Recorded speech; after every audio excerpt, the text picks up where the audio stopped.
What if the very thing that made you hide from the world became the reason someone fell in love with you?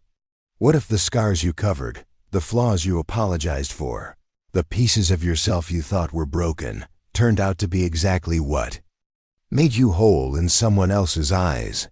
Sometimes the hands we think are damaged are the ones that know best how to build something beautiful. Before we jump back in, tell us where you're tuning in from, and if this story touches you, make sure you're subscribed, because tomorrow I've saved something extra special for you. The train whistle echoed across the valley like a lonely prayer, cutting through the morning mist that clung to the pine-covered hills of Cedar Falls, Montana.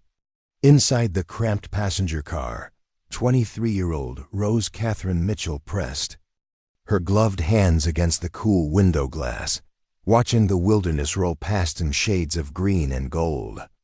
Her breath fogged the pain as she counted telegraph poles, a nervous habit she'd developed during the 3-day journey from Philadelphia. Beneath her left glove, her hand throbbed with phantom pain where her pinky and ring finger used to be. The accident at the textile mill had happened 8 months ago, but Rose still found herself reaching for things with fingers that were no longer there. Still caught herself hiding her left hand behind her back when strangers approached.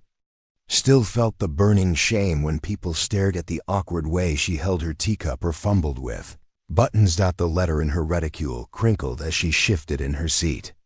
Thomas Caldwell's correspondence had been kind, respectful, practical. He needed a wife to help run his carpentry business and tend his home.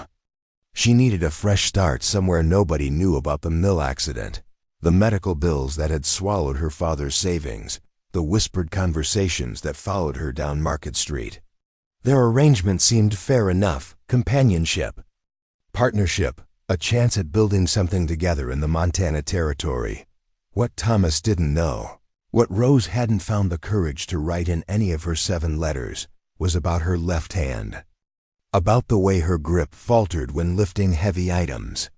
About how she'd learned to knead bread one-handed, to sew with her hand positioned just so, to write with careful deliberation to hide the tremor that came from overcompensating. The train lurched as it rounded a curve, and Rose's stomach lurched with it. Not from motion sickness, but from the weight of deception that had followed her across half the continent. She'd told herself she would explain everything once they met, that a good man would understand, that her willingness to work, to contribute, to be a true partner would matter more than 2 missing fingers. But now, with Cedar Falls growing larger outside her window, doubt crept in like evening shadows. What if Thomas took one look at her damaged hand and decided she wasn't what he'd bargained for? What if he saw her as broken goods, a mail-order bride who'd failed to mention a rather significant detail? What if this journey, this last desperate hope for a normal life, ended before it truly began? The conductor's voice boomed through the car. Cedar Falls, Montana Territory. End of the line. Rose's heart hammered against her ribs as she gathered her carpet bag and checked that her gloves were securely fastened. She'd practiced this moment countless times during the journey. Keep her left hand slightly behind her body. Shake hands with her right. Make eye contact. Smile. Project confidence she didn't feel. The platform was rough-hewn timber, still bleeding sap in places. Rose stepped down carefully, her traveling boots finding purchase on the uneven boards. The air here tasted different than Philadelphia, cleaner, sharper, carrying the scent of pine resin and sawdust. A few other passengers disembarked behind her, but most continued toward destinations further west. Miss Mitchell? The voice was warm, tentative. Rose turned and found herself looking at a man who was nothing like she'd imagined. Thomas Caldwell stood about 6 feet tall, with sandy brown hair that caught the morning light and eyes the color of fresh cedar. His hands, Rose couldn't help but notice hands, were broad and calloused, stained with wood oil and honest work. He wore a clean flannel shirt and suspenders, his boots polished despite the dust of the platform. Mr. Caldwell. Rose extended her right hand, keeping her left firmly gripping her carpet bag. His handshake was gentle but solid, the hands of someone who knew how to measure twice and cut once. "Thank you for meeting me. Thomas, please, and welcome to Cedar Falls." His smile seemed genuine, reaching his eyes in a way that made some of her tension ease. "Was the journey difficult? You must be exhausted." "Long, but not terrible. The countryside is beautiful." Rose found herself meaning it. The mountains here held a wild majesty that Philadelphia's brick and mortar couldn't match. "Your letters didn't do justice to the scenery." Thomas chuckled, reaching for her bag. "May I?" Rose hesitated for just a moment before releasing her grip, immediately tucking her left hand into the folds of her skirt. "I suppose I'm not much of a poet.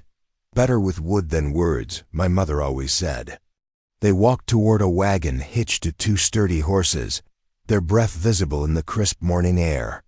Rose kept pace beside Thomas, hyper-aware of how she was moving, how she was holding herself. The deception felt heavier with each step, but she couldn't find words to break it. Not yet. Not when he was being so kind, so welcoming. "I thought we'd stop by the mercantile first," Thomas said as he helped her up onto the wagon seat. His touch was brief, respectful. "Mrs. Henderson has been eager to meet you. Then I'll show you the workshop and the house, let you get settled." He paused, studying her face. "Unless you'd prefer to rest first, I know this is all new." "I'd like to see everything," Rose said, surprised by her own honesty. "I want to understand what we're building here." Something shifted in Thomas's expression, approval, perhaps, or relief. "Good. I was hoping you'd say that." He clicked to the horses and they moved forward, wheels crunching over the dirt road that served as Cedar Falls' main street. The town was smaller than Rose had expected, but bustling with purposeful energy. A general store, a blacksmith shop, a small church with a bell tower that caught the morning light. Women in practical dresses hung laundry behind neat cabins while children chased chickens through yards enclosed by split-rail fences. Men hauled lumber and drove wagons loaded with supplies toward the surrounding hills where the sound of axes rang through the forest. "Logging town?" Rose asked. "Mostly. Though we're trying to build more than that." Thomas guided the horses around. A deep rut in the road. "Sawmill's been here 5 years now. My workshop supplies furniture, cabinets, custom work for the folks settling in. There's talk of a railroad spur being built to connect us to the main line permanently." Rose noticed the pride in his voice when he spoke about his work, the way his hands relaxed on the reins when he talked about building things. She found herself studying those hands again, scarred and weathered, but elegant in their way. The hands of someone who created rather than destroyed. At the mercantile, Mrs. Henderson proved to be a bustling woman with graying hair and eyes that missed nothing. She embraced Rose like a long-lost daughter, chattering about the weather, the town gossip. How wonderful it was to have another young woman in Cedar Falls. Rose managed the introductions while keeping her left hand strategically positioned, nodding and smiling until her cheeks ached. "Thomas has been working day and night preparing for your arrival," Mrs. Henderson confided as she wrapped a loaf of fresh bread in brown paper. "New curtains in the house, refinished the kitchen table. Twice because the first attempt wasn't smooth enough." She winked at Thomas, who had the grace to look embarrassed. "Man's been a nervous wreck for weeks." "Mrs. Henderson." Thomas protested mildly. "Oh, don't you Mrs. Henderson me, Thomas Caldwell. I've known you since you were knee-high to a grasshopper. And I've never seen you fuss over anything the way you fussed over getting everything perfect for Miss Mitchell." She turned back to Rose. "You've got yourself a good man here, dear. One who cares about doing things right." Rose felt heat creep up her neck. The kindness, the preparation, the obvious effort Thomas had made, it only made her deception feel worse. Here was a man who clearly took promises seriously, who believed in doing things properly, and she was standing in his town, meeting his neighbors, with a secret that could unravel everything. From the mercantile, they drove to Thomas's workshop. The building sat at the edge of town, a large structure with windows positioned to catch the best light. The smell of wood shavings and linseed oil filled the air as Thomas led her inside, his step lighter now that he was in his element. Rose had never seen anything like it. The workshop was immaculate, tools arranged with military precision along the walls. Half-finished pieces occupied various workbenches, a rocking chair with delicate spindles, a dining table with legs carved in an intricate pattern, a child's toy chest painted with wildflowers. Every surface gleamed with careful attention. "This is beautiful," Rose breathed, running her right hand along the smooth edge of a cabinet door. The wood was warm beneath her fingers, alive in a way that factory-made furniture never was. "Thank you." Thomas moved to a workbench, picking up a hand plane and testing its blade against his thumb. Each piece tells a story. The wood guides you, but you have to listen carefully to hear what it wants to become.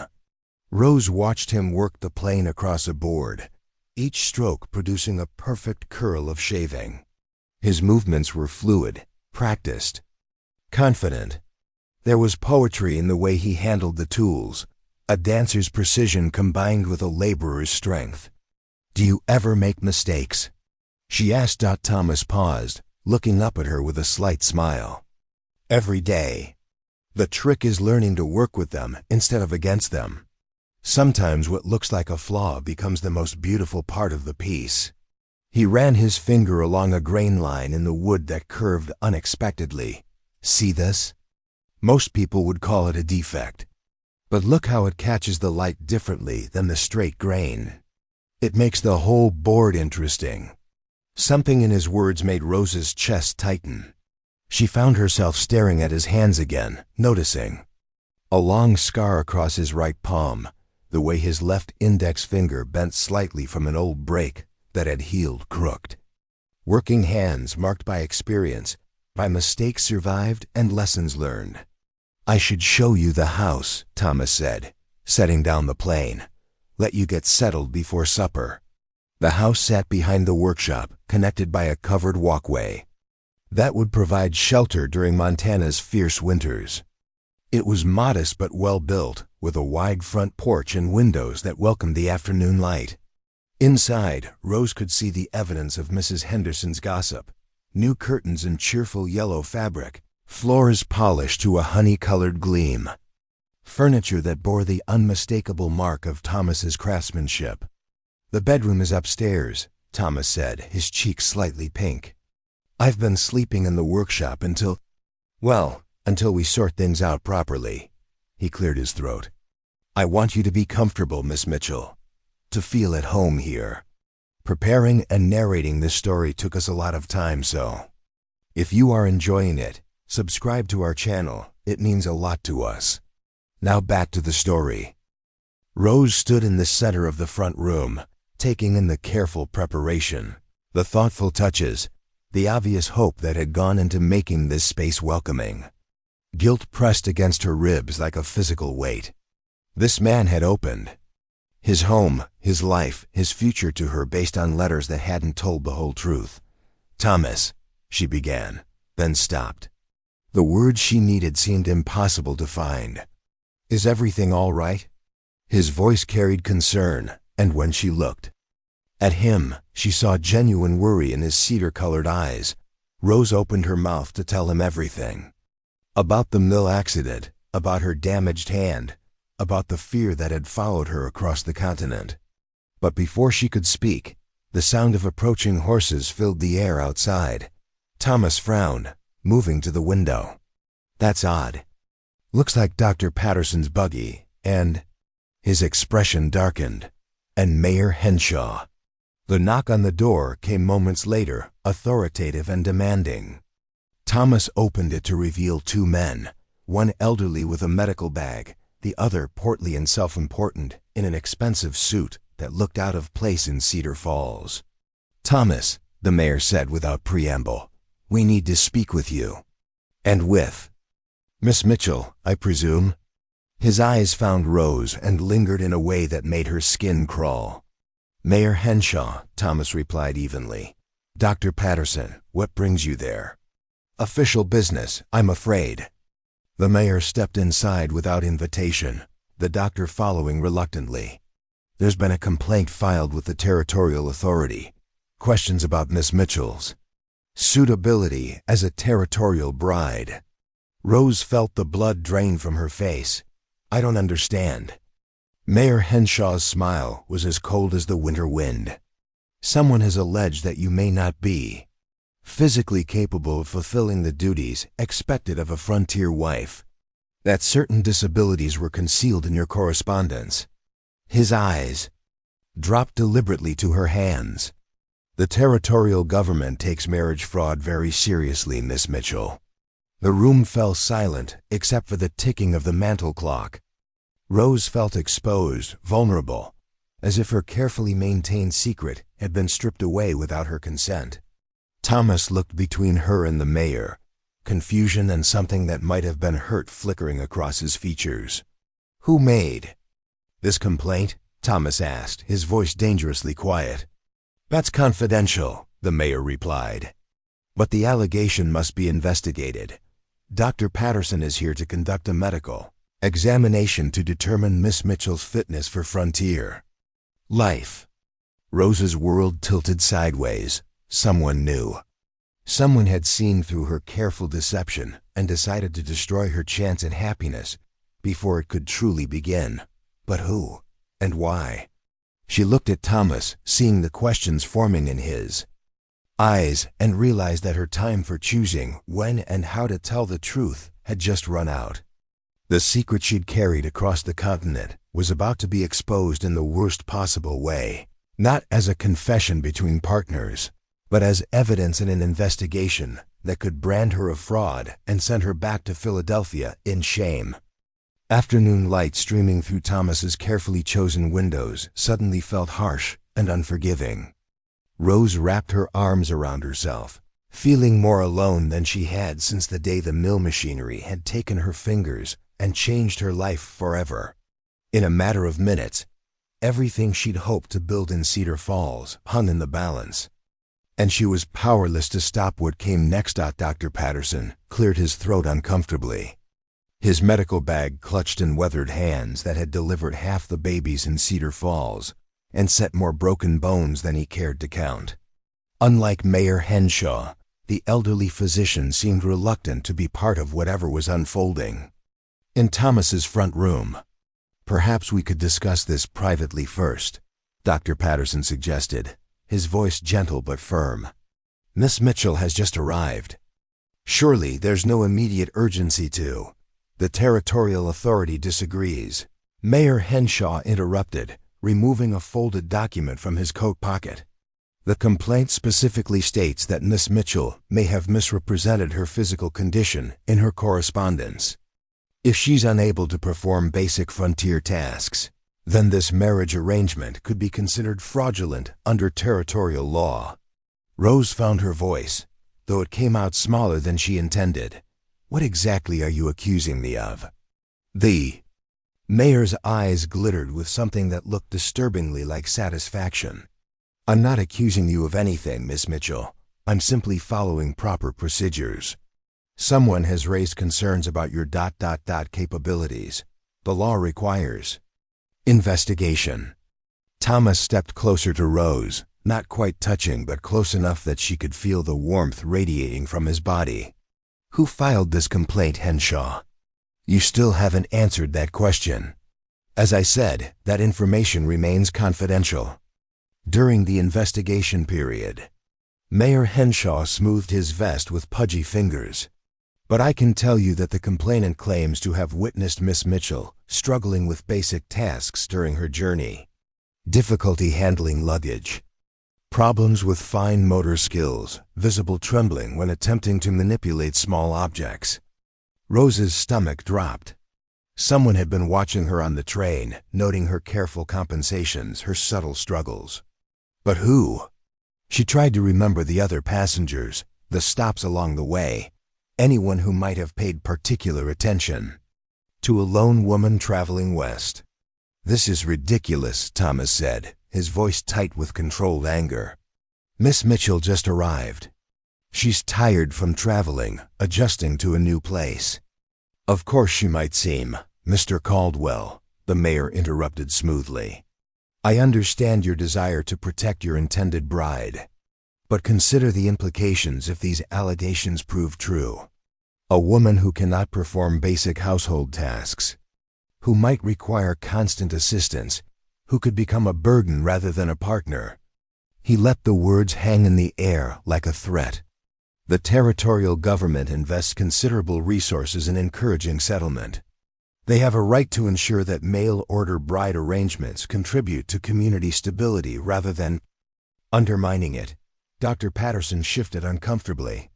"Mayor Henshaw, perhaps we could approach this with more delicacy. Miss Mitchell deserves a fair and thorough examination," the mayor cut him off. "As does Mr. Caldwell. If there's nothing to hide, then a simple medical assessment should resolve the matter quickly." Rose looked at Thomas, seeing the confusion and hurt in his cedar-colored eyes. He was beginning to understand that there was indeed something she hadn't told him, some truth she'd been concealing.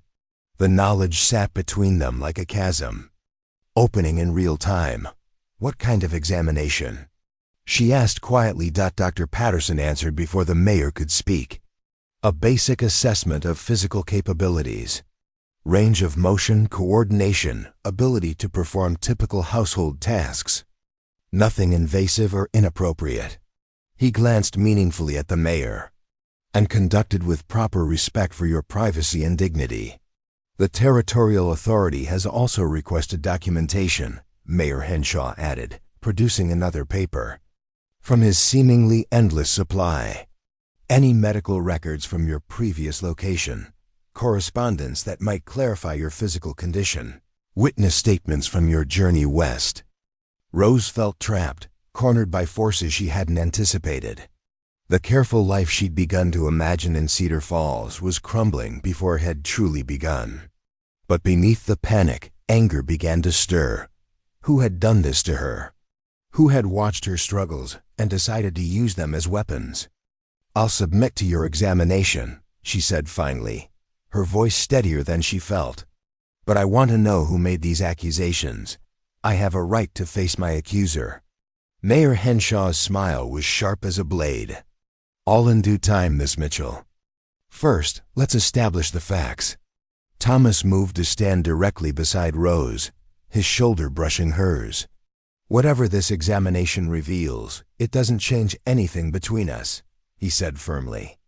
"Rose came here in good faith, responding to my letters. I won't have her treated like a criminal." "No one is treating anyone like a criminal," the mayor replied, though his tone suggested otherwise. "We're simply ensuring that all parties entered into this arrangement with full knowledge of the circumstances." Dr. Patterson stepped forward, his kind eyes finding Rose's. "Miss Mitchell, would tomorrow morning be acceptable? I can conduct the examination at my office, in private. You're welcome to have Mr. Caldwell present if you wish."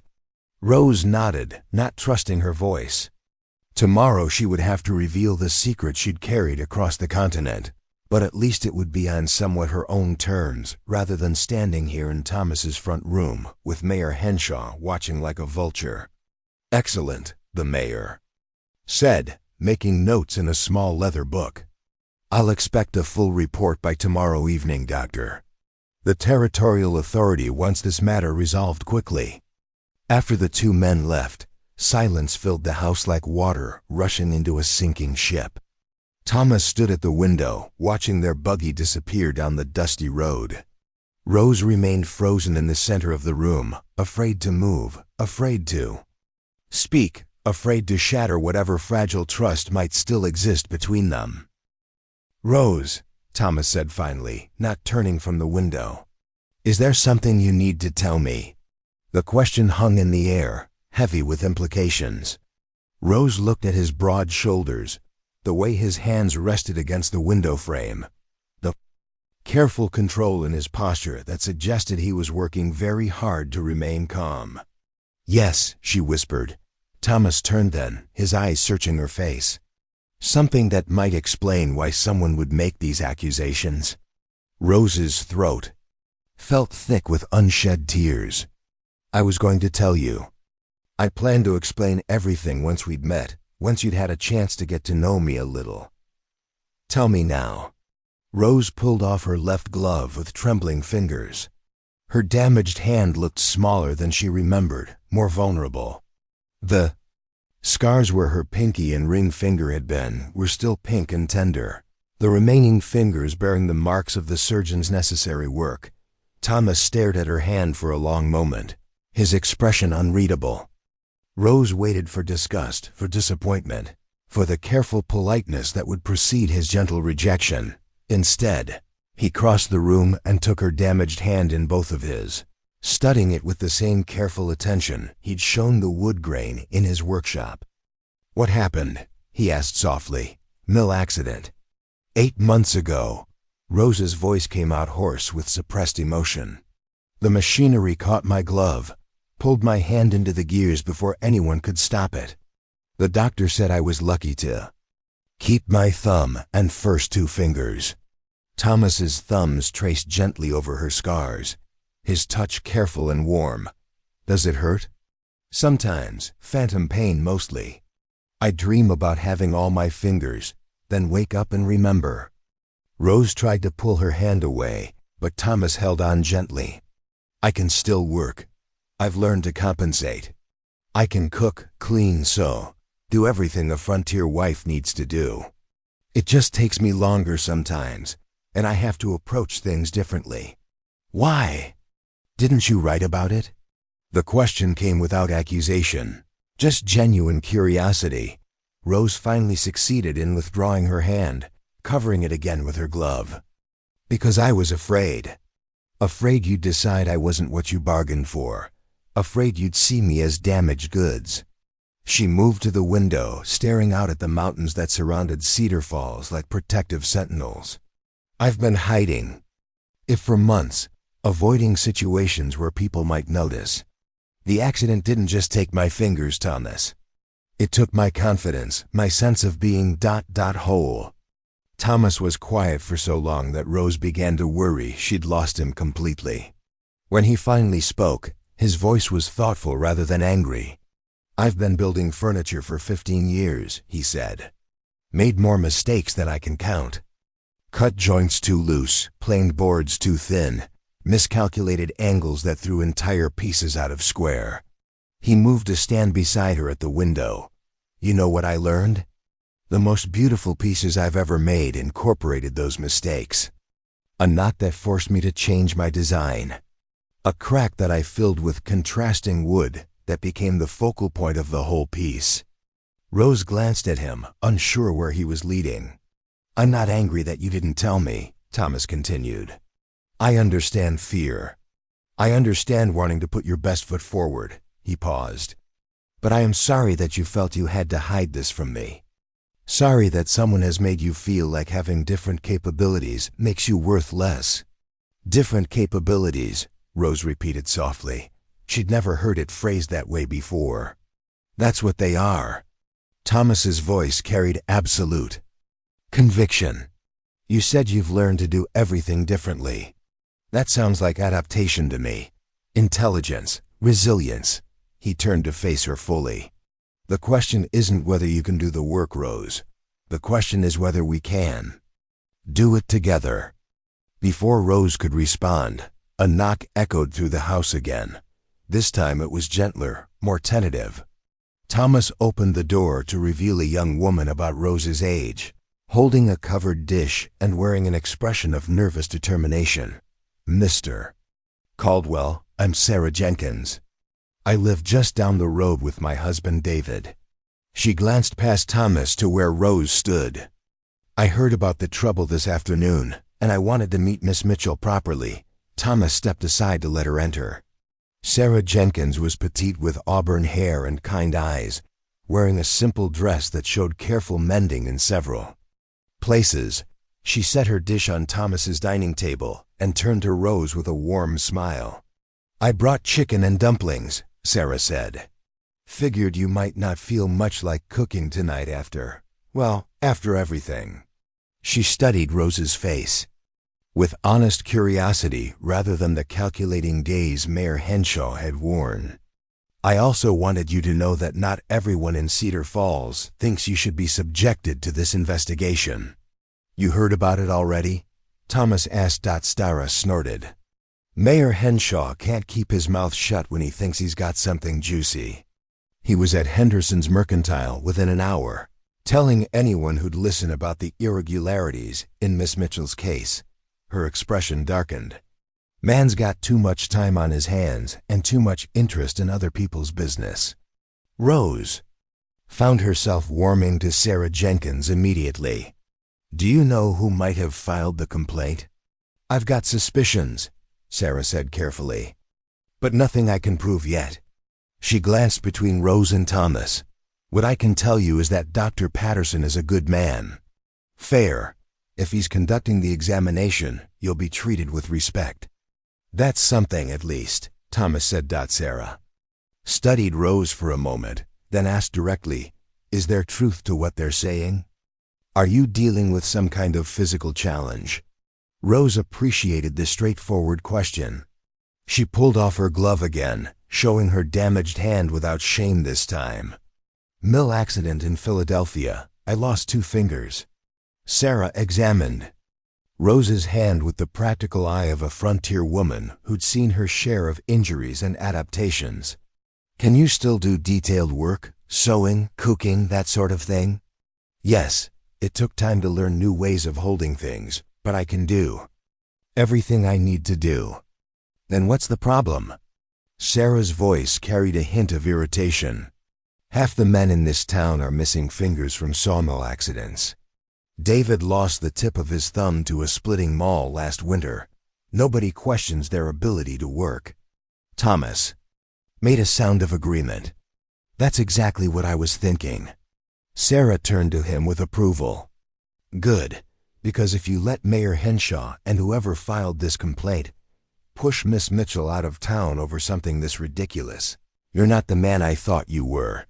That's not going to happen, Thomas said firmly. Glad to hear it. Sarah moved toward the door, then paused. Miss Mitchell, would you like to come to the quilting circle tomorrow evening? After your examination, I mean. The ladies have been eager to meet you, and I think you'd find the company welcoming. Rose felt a flutter of hope. I'd like that. Very much. Excellent. We meet at the church at 7. Sarah smiled. And don't let this investigation nonsense worry you too much. Dr. Patterson will see that you're perfectly capable, and that'll be the end of it. After Sarah left, Rose and Thomas shared the chicken and dumplings in a companionable quiet. The food was delicious, rich with herbs and comfort, but Rose found it difficult to concentrate on eating. Tomorrow's examination loomed in her mind like a storm cloud. Thomas, she said finally, what if the doctor finds me inadequate somehow?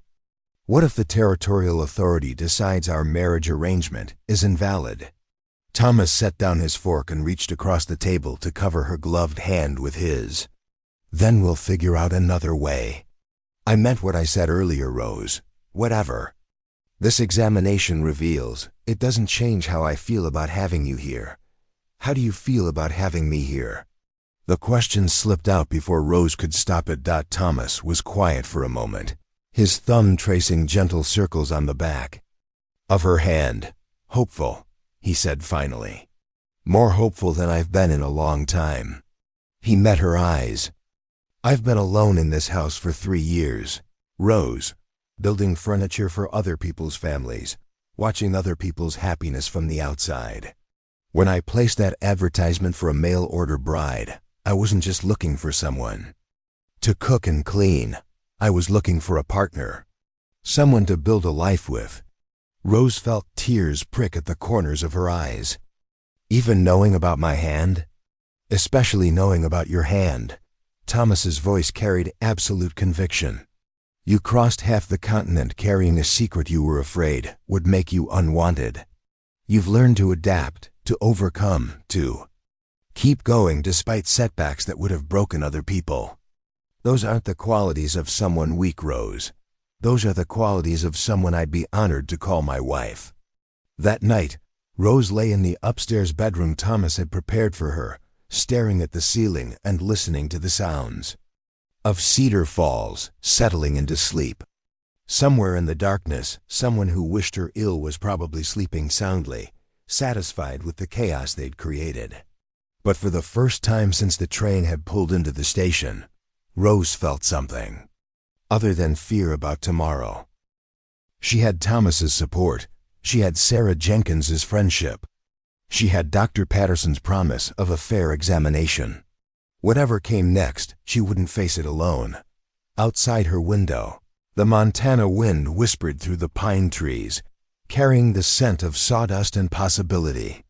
Rose pulled Thomas's carefully chosen quilt up to her chin and closed her eyes, holding on to hope like a lifeline in the dark. Dawn broke gray and cold over Cedar Falls, mist clinging to the valley floor like the remnants of troubled dreams. Rose woke to the sound of hammering echoing from Thomas's workshop, a steady rhythm that spoke of early rising and nervous energy. She dressed carefully in her best day, dressed deep blue wool with pearl buttons that she could manage, one-handed, and braided her dark hair into a neat coronet that would withstand whatever the morning brought. The kitchen smelled of fresh coffee and bacon when she descended the stairs. Thomas stood at the cast-iron stove, his sleeves rolled up and an apron tied around his waist. The domestic scene struck Rose as both comforting and surreal. This man who carved beauty from raw wood, now tending breakfast with the same careful attention. "You didn't have to cook," Rose said, accepting the cup of coffee he offered. "Couldn't sleep anyway." Thomas's smile was strained around the edges. "Figured I might as well make myself useful." He gestured toward the table where he'd laid out eggs, biscuits, and thick slices of bacon. "Besides, you'll need your strength for whatever Dr. Patterson has planned." They ate in companionable silence, both lost in their own thoughts about the examination ahead. Rose found herself studying Thomas's movements, the way he automatically adjusted his grip when his scarred palm encountered something too smooth to hold easily. He'd learned his own adaptations over the years, developed his own compensations. Perhaps that's why her revelation hadn't shocked him the way she'd feared. A knock interrupted their breakfast, not the authoritative pounding of Mayor Henshaw's arrival, but a softer, more hesitant sound. Thomas opened the door to reveal a young boy, perhaps 10 years old, with dirt on his knees and anxiety written across his freckled face. "Mr. Caldwell, sir, my pa sent me to fetch you. There's been trouble at the sawmill." Thomas's expression immediately shifted to concern. "What kind of trouble, Jamie?" "Accident, sir. One of the new loggers got his arm caught in the blade guard. They've got him stable, but the whole mechanism jammed up solid.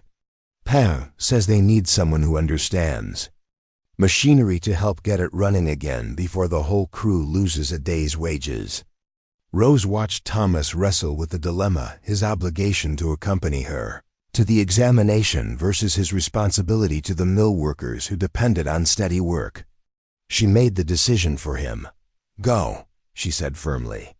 "I can handle Dr. Patterson's examination on my own. Rose, I promised I'd be there with you, and I'm releasing you from that promise." She stood, smoothing her skirts with her good hand. "This is my challenge to face. Besides, you're needed elsewhere." Thomas looked between her and the anxious boy, clearly torn. "Are you certain?" "Completely." Rose managed a confident smile she didn't entirely feel. "Dr. Patterson strikes me as a fair man. I'll be fine." Thomas kissed her forehead quickly, a gesture so natural it surprised them both. "I'll meet you at his office as soon as I can get the mill sorted." After they left, Rose finished her coffee in solitude, gathering her courage like armor. She'd faced hostile doctors before, endured examinations that felt more like prosecutions than medical assessments. Dr. Patterson might be kinder than some, but the specter of Mayor Henshaw's investigation hung over everything like storm clouds. Ready to break, the walk to Dr. Patterson's office took her through the heart of Cedar Falls. Morning light revealed details she'd missed during yesterday's tour. Flower boxes beneath cabin windows. A hand-carved sign advertising fresh bread. Children's toys scattered in neat yards. It was a community built by people who intended to stay, who invested in beauty as well as function. At the general store, Mrs. Henderson waved cheerfully from behind her counter. Off to see Dr. Patterson, dear. Don't let that old fuss budget intimidate you. His bark is worse than his bite. Rose appreciated the gesture, even as she wondered how much Mrs. Henderson knew about the circumstances of her visit. In a town this size, secrets had short lifespans. Dr. Patterson's office occupied the ground floor of a neat frame house, with living quarters upstairs and a small garden in back where medicinal herbs grew in orderly rows. A brass nameplate by the door read Edmund Patterson, M.D., University of Edinburgh.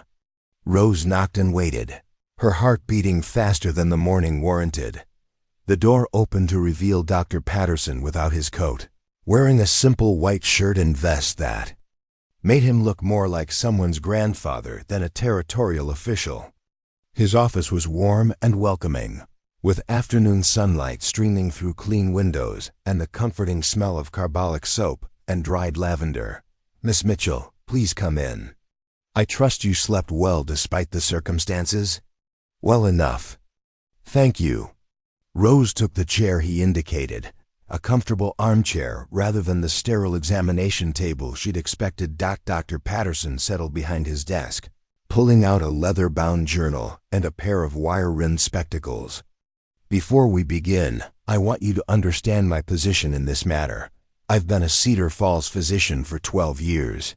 I've delivered babies, set bones, treated fevers, and helped this community through cholera, influenza, and more accidents than I care to count. My loyalty is to the health and well-being of my patients, not to political investigations. Rose felt some of her tension ease. I appreciate that, Dr. Patterson. Good. Now Mayor Henshaw has provided me with certain allegations regarding your physical capabilities. Rather than repeat his inflammatory language, I'd prefer to hear directly from you about any health concerns that might affect your daily life. Rose removed her glove without ceremony, placing her damaged hand palm up on the desk between them. Mill accident in Philadelphia 8 months ago. I lost my ring finger and pinky to industrial machinery. Dr. Patterson examined her hand with professional detachment, noting the healing of the surgical sites, testing the range of motion in her remaining fingers, checking the sensitivity of the scarred tissue. His touch was gentle, clinical, respectful. Any ongoing pain or complications? Phantom pain occasionally. Some stiffness in cold weather. My grip strength is reduced on that side, but I've learned to compensate. Show me how you compensate. 4. The next hour, Dr. Patterson put Rose through a series of practical tests. He watched her write a letter, demonstrating how she'd learned to position her hand for maximum stability. He observed her sewing a simple seam, noting the adaptive technique she'd developed for holding fabric taut. He had her prepare tea, managing the delicate balance of teapot and cups with movements that looked effortless, but represented months of careful practice. Remarkable, Dr. Patterson murmured as Rose completed a particularly complex bit of embroidery. Your adaptation strategies are quite sophisticated. Have you had formal training in occupational therapy? Occupational therapy? Rose had never heard the term. Therapeutic techniques to help people adapt to physical limitations.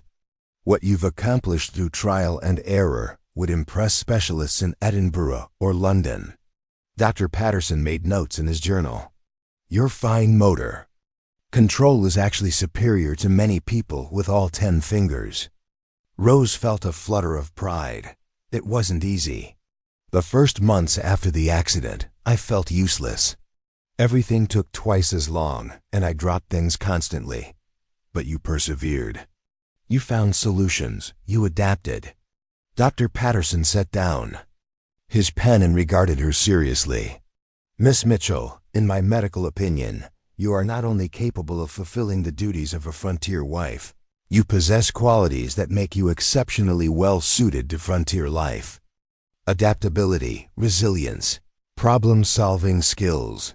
These are precisely the attributes needed to thrive in challenging circumstances.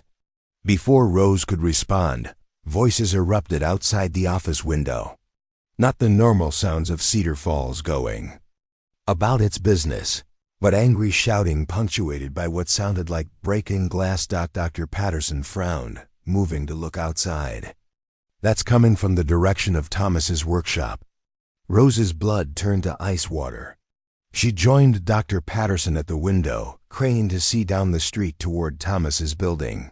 Smoke was rising from behind the workshop, not the controlled smoke of a forge, but the thick, acrid billows of something burning that shouldn't be. Fire, Dr. Patterson said grimly, already reaching for his medical bag. I'll be needed. They ran together toward the commotion, Rose's skirts hampering her movement as they navigated the rutted street. Other townspeople were converging on the scene, men with buckets, women herding children to safety. Everyone moving with the practiced urgency of a community that had faced fire before. The workshop itself wasn't burning, Rose realized with relief. But Thomas's lumber shed, the large building where he stored his seasoned wood and works in progress, was engulfed in flames that reached toward the morning sky like desperate fingers. Thomas stood in front of his workshop with a bucket brigade, his face streaked with soot and his shirt torn from fighting the blaze. When he saw Rose, relief flooded his features. "Thank God you're safe," he called over the noise of crackling wood and shouting voices.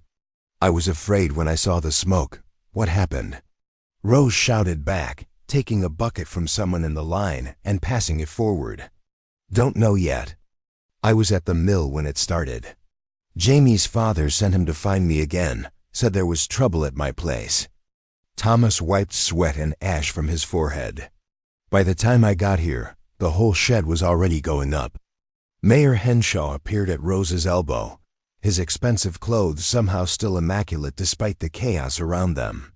"Terrible shame," he said, his voice carrying false sympathy. "All that beautiful work, those custom pieces Thomas had been crafting for months, gone in minutes."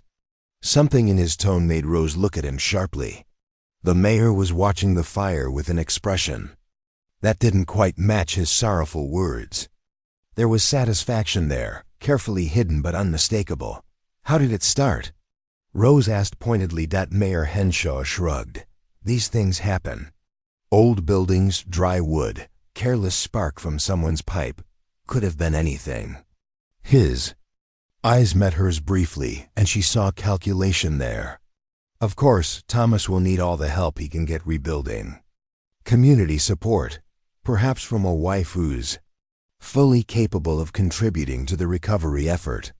The implication hung in the air like the acrid smoke. Rose understood with crystal clarity that this fire was no accident. Someone had deliberately destroyed Thomas's livelihood, and they'd timed it to coincide with her examination. The message was unmistakable. "Accept that you're not welcome here, or watch everything Thomas has built burn along with your hopes for a future together." Dr.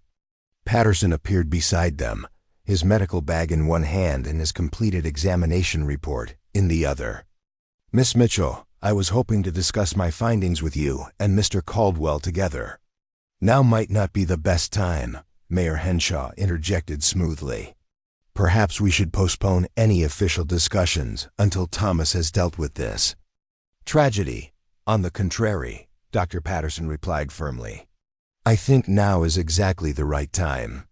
He raised his voice to carry over the diminishing chaos as the fire finally came under control. "I've completed my examination of Miss Mitchell, and I'm prepared to deliver my report to the territorial authority." Conversation stopped. Bucket Brigade members paused in their work. Even the crackling of dying flames seemed to quiet as Dr. Patterson commanded the attention of everyone within earshot. "My findings are unambiguous," Dr. Patterson announced. Miss Mitchell shows no physical limitations that would prevent her from fulfilling any duties expected of a frontier wife. Her adaptive capabilities are remarkable, her motor skills are excellent, and her overall health is superior. Any allegation of physical inadequacy is not only unfounded, but deliberately misleading. Mayor Henshaw's face flushed red. "Doctor, surely you're not suggesting—" "I'm not suggesting anything," Dr. Patterson cut him off. "I'm stating medical facts. Miss Mitchell is fully capable of contributing to frontier life. More capable than many, in fact, due to her proven ability to overcome challenges and find innovative solutions to complex problems." Thomas stepped out of the bucket line, his eyes moving between Dr. Patterson and Rose. "Then there's no impediment to our marriage?" "None whatsoever from a medical standpoint," Dr. Patterson declared. "The territorial authorities' investigation can be concluded with full confidence in Miss Mitchell's fitness." Around them, the townspeople began to murmur approval. Rose heard Sarah Jenkins's voice rising above the others. "About time someone put this nonsense to rest." Other voices joined in, expressing similar sentiments, but Mayor Henshaw wasn't finished. "While Dr. Patterson's medical opinion is noted," he said loudly, "there remain other concerns about Miss Mitchell's suitability.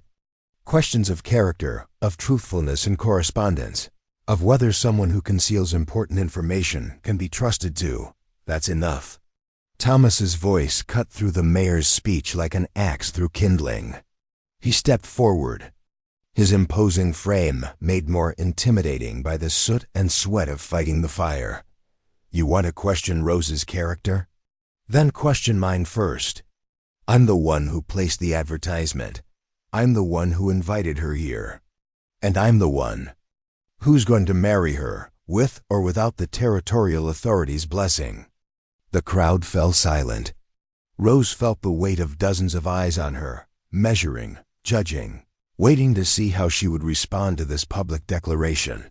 She looked at the smoldering remains of Thomas's lumber shed, at Mayor Henshaw's barely concealed fury, at the faces of townspeople she barely knew who had rallied to fight a fire that threatened their community.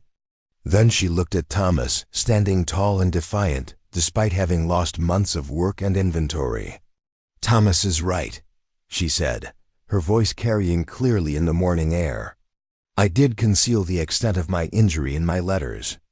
I was afraid that honesty would cost me the chance at a new life." She pulled off her glove and held up her damaged hand for everyone to see.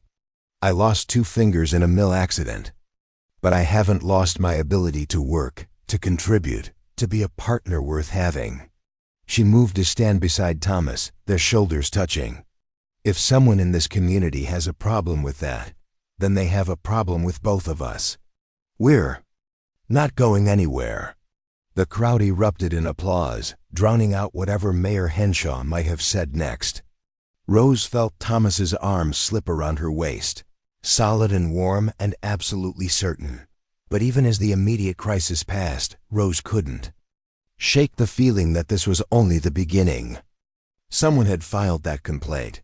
Someone had set that fire. Someone wanted her gone badly enough to destroy Thomas's livelihood in the process. The question was who? And more importantly, what would they try next? The smell of charred wood lingered in Cedar Falls for 3 days after the fire, a constant reminder that someone in their midst harbored enough malice to destroy a man's livelihood. Rose found herself scanning faces in the general store, wondering which neighbors smiled to her face while plotting destruction in the shadows. The uncertainty gnawed at her worse than any physical pain ever had. Thomas threw himself into salvaging what he could from the ruins of his lumber shed. Rose worked beside him, sorting through blackened timber to find pieces that might still be usable, her adapted grip proving surprisingly effective for handling the irregular shapes of partially burned wood. They worked mostly in silence, both lost in thoughts neither seemed ready to voice. "Looks like maybe a third of your inventory can be saved," Rose said on the third morning, wiping soot from her forehead with the back of her wrist. Her apron was streaked with ash and her sleeves pushed up to reveal arms that had grown stronger in just a few days of heavy labor. Thomas nodded grimly, examining a piece of cherry wood that had escaped the worst of the flames. Better than I feared, not as good as I hoped. He set the board aside and looked at her seriously. Rose, I need you to know something. This fire, the timing of it, the way Mayor Henshaw acted, this wasn't an accident. I know, Rose replied quietly. The question is who and why. Before Thomas could respond, the sound of approaching horses drew their attention. A wagon rolled up the dusty street, loaded with fresh-cut lumber and driven by a man Rose didn't recognize. Behind him rode Sarah Jenkins and her husband David, along with two other couples from town. Thomas Caldwell, the driver, called out cheerfully as he set the brake. Name's Marcus Webb, Martha's nephew from over Pine Ridge way. Heard you had some trouble and could use a hand. Thomas straightened, surprise evident on his face. Marcus, I appreciate the gesture, but I can't afford to pay for all that lumber right now. Marcus Webb climbed down from the wagon, a tall man with calloused hands and an easy smile. Who said anything about paying? Community takes care of its own, especially when someone's been wronged. He gestured to the loaded wagon. Pine Ridge Mill had a surplus of seasoned oak and maple. Figured you could put it to good use.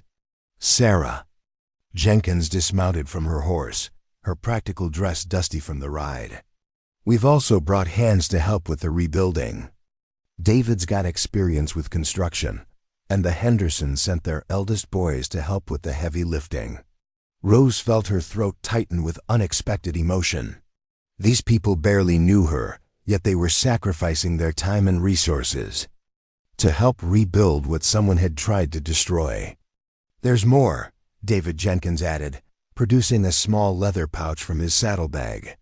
Collection from the church, social fund, and individual donations from folks who believe in doing right by neighbors. Thomas stared at the pouch, then at the faces of the people who had come to help. I don't know what to say. Say we'd better get started, Marcus replied with a grin. Daylight's burning, and we've got a lumber shed to rebuild. The next several hours passed in a blur of purposeful activity. Rose found herself swept into the rhythm of construction, her different way of holding tools and materials fitting seamlessly into the group effort. She discovered that her experience adapting to physical limitations had given her unique insights into solving construction challenges, finding alternative ways to secure boards when conventional methods proved awkward, suggesting modifications that made the work easier for everyone. You've got a good eye for this, David Jenkins commented as Rose demonstrated a technique for bracing supports that required fewer hands. Ever done construction work before? Not exactly, Rose replied, positioning another board with careful precision. But when you have to find new ways to do familiar tasks, you start seeing problems differently. Sometimes the unconventional approach turns out to be the better approach. Marcus Webb paused in his hammering to observe Rose's technique. That's clever. Mind if I try that method? Within minutes, he was teaching Rose's innovation to the other workers, who adopted it enthusiastically. By midday, the frame of the new lumber shed was taking shape, larger and more efficiently designed than its predecessor.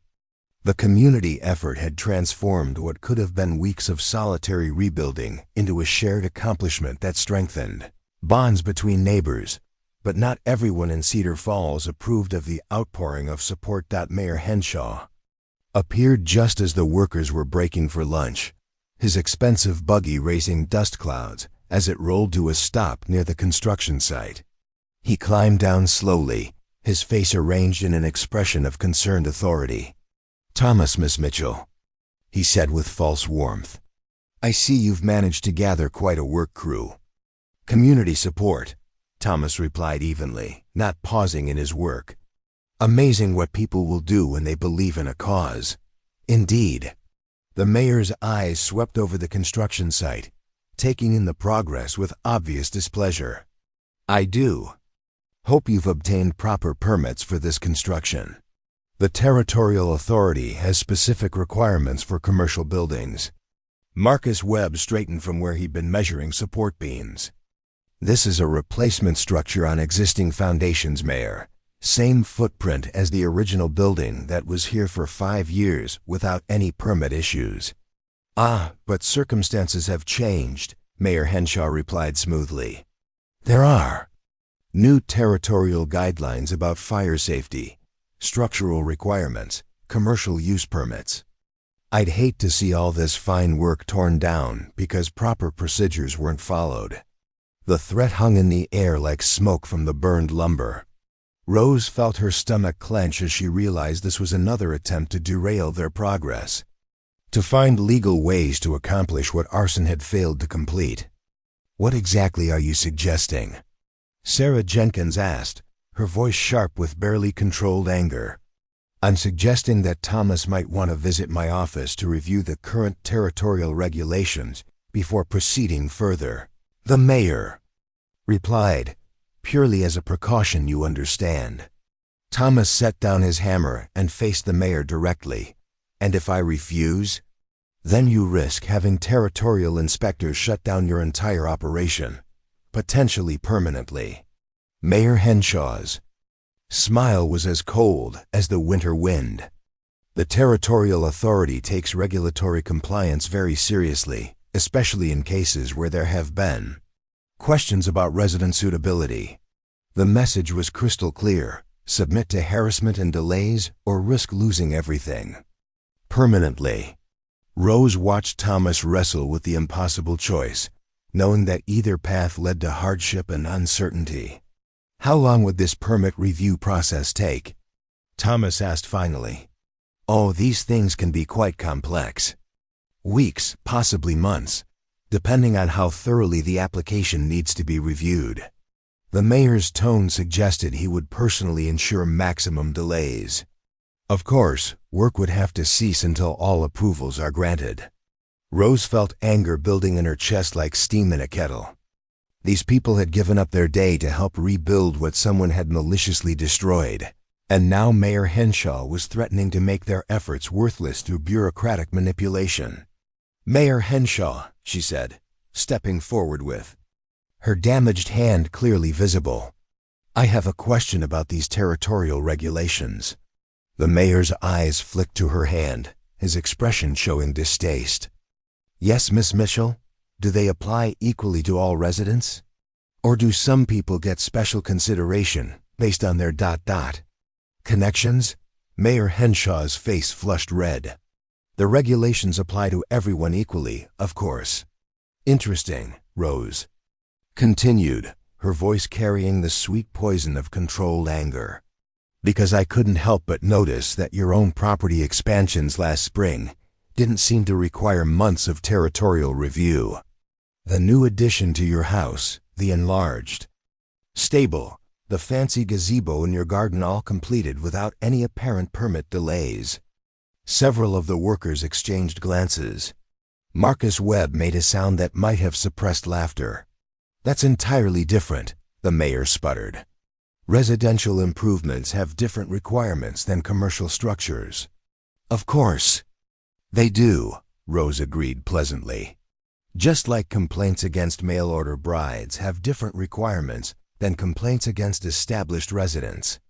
Just like fires that destroy carpenter shops have different investigation standards than fires that threaten the mayor's properties. The implication was unmistakable, and Mayor Henshaw's face went from red to purple. Miss Mitchell, I'll remind you that making unfounded accusations against elected officials is a serious matter. Who's making accusations? Rose replied innocently. I'm simply observing patterns, drawing conclusions. The same way someone might observe that every obstacle we've faced seems designed to drive us out of Cedar Falls, and conclude that someone with influence has a personal interest in our failure. Thomas stepped beside Rose, his presence solid and supportive. She has a point, Mayor. The timing of these various complications has been remarkably convenient for someone. Before Mayor Henshaw could respond, Dr. Patterson's buggy appeared. At the end of the street, moving at an unusually rapid pace, the elderly physician pulled up to the construction site with an expression of grim satisfaction.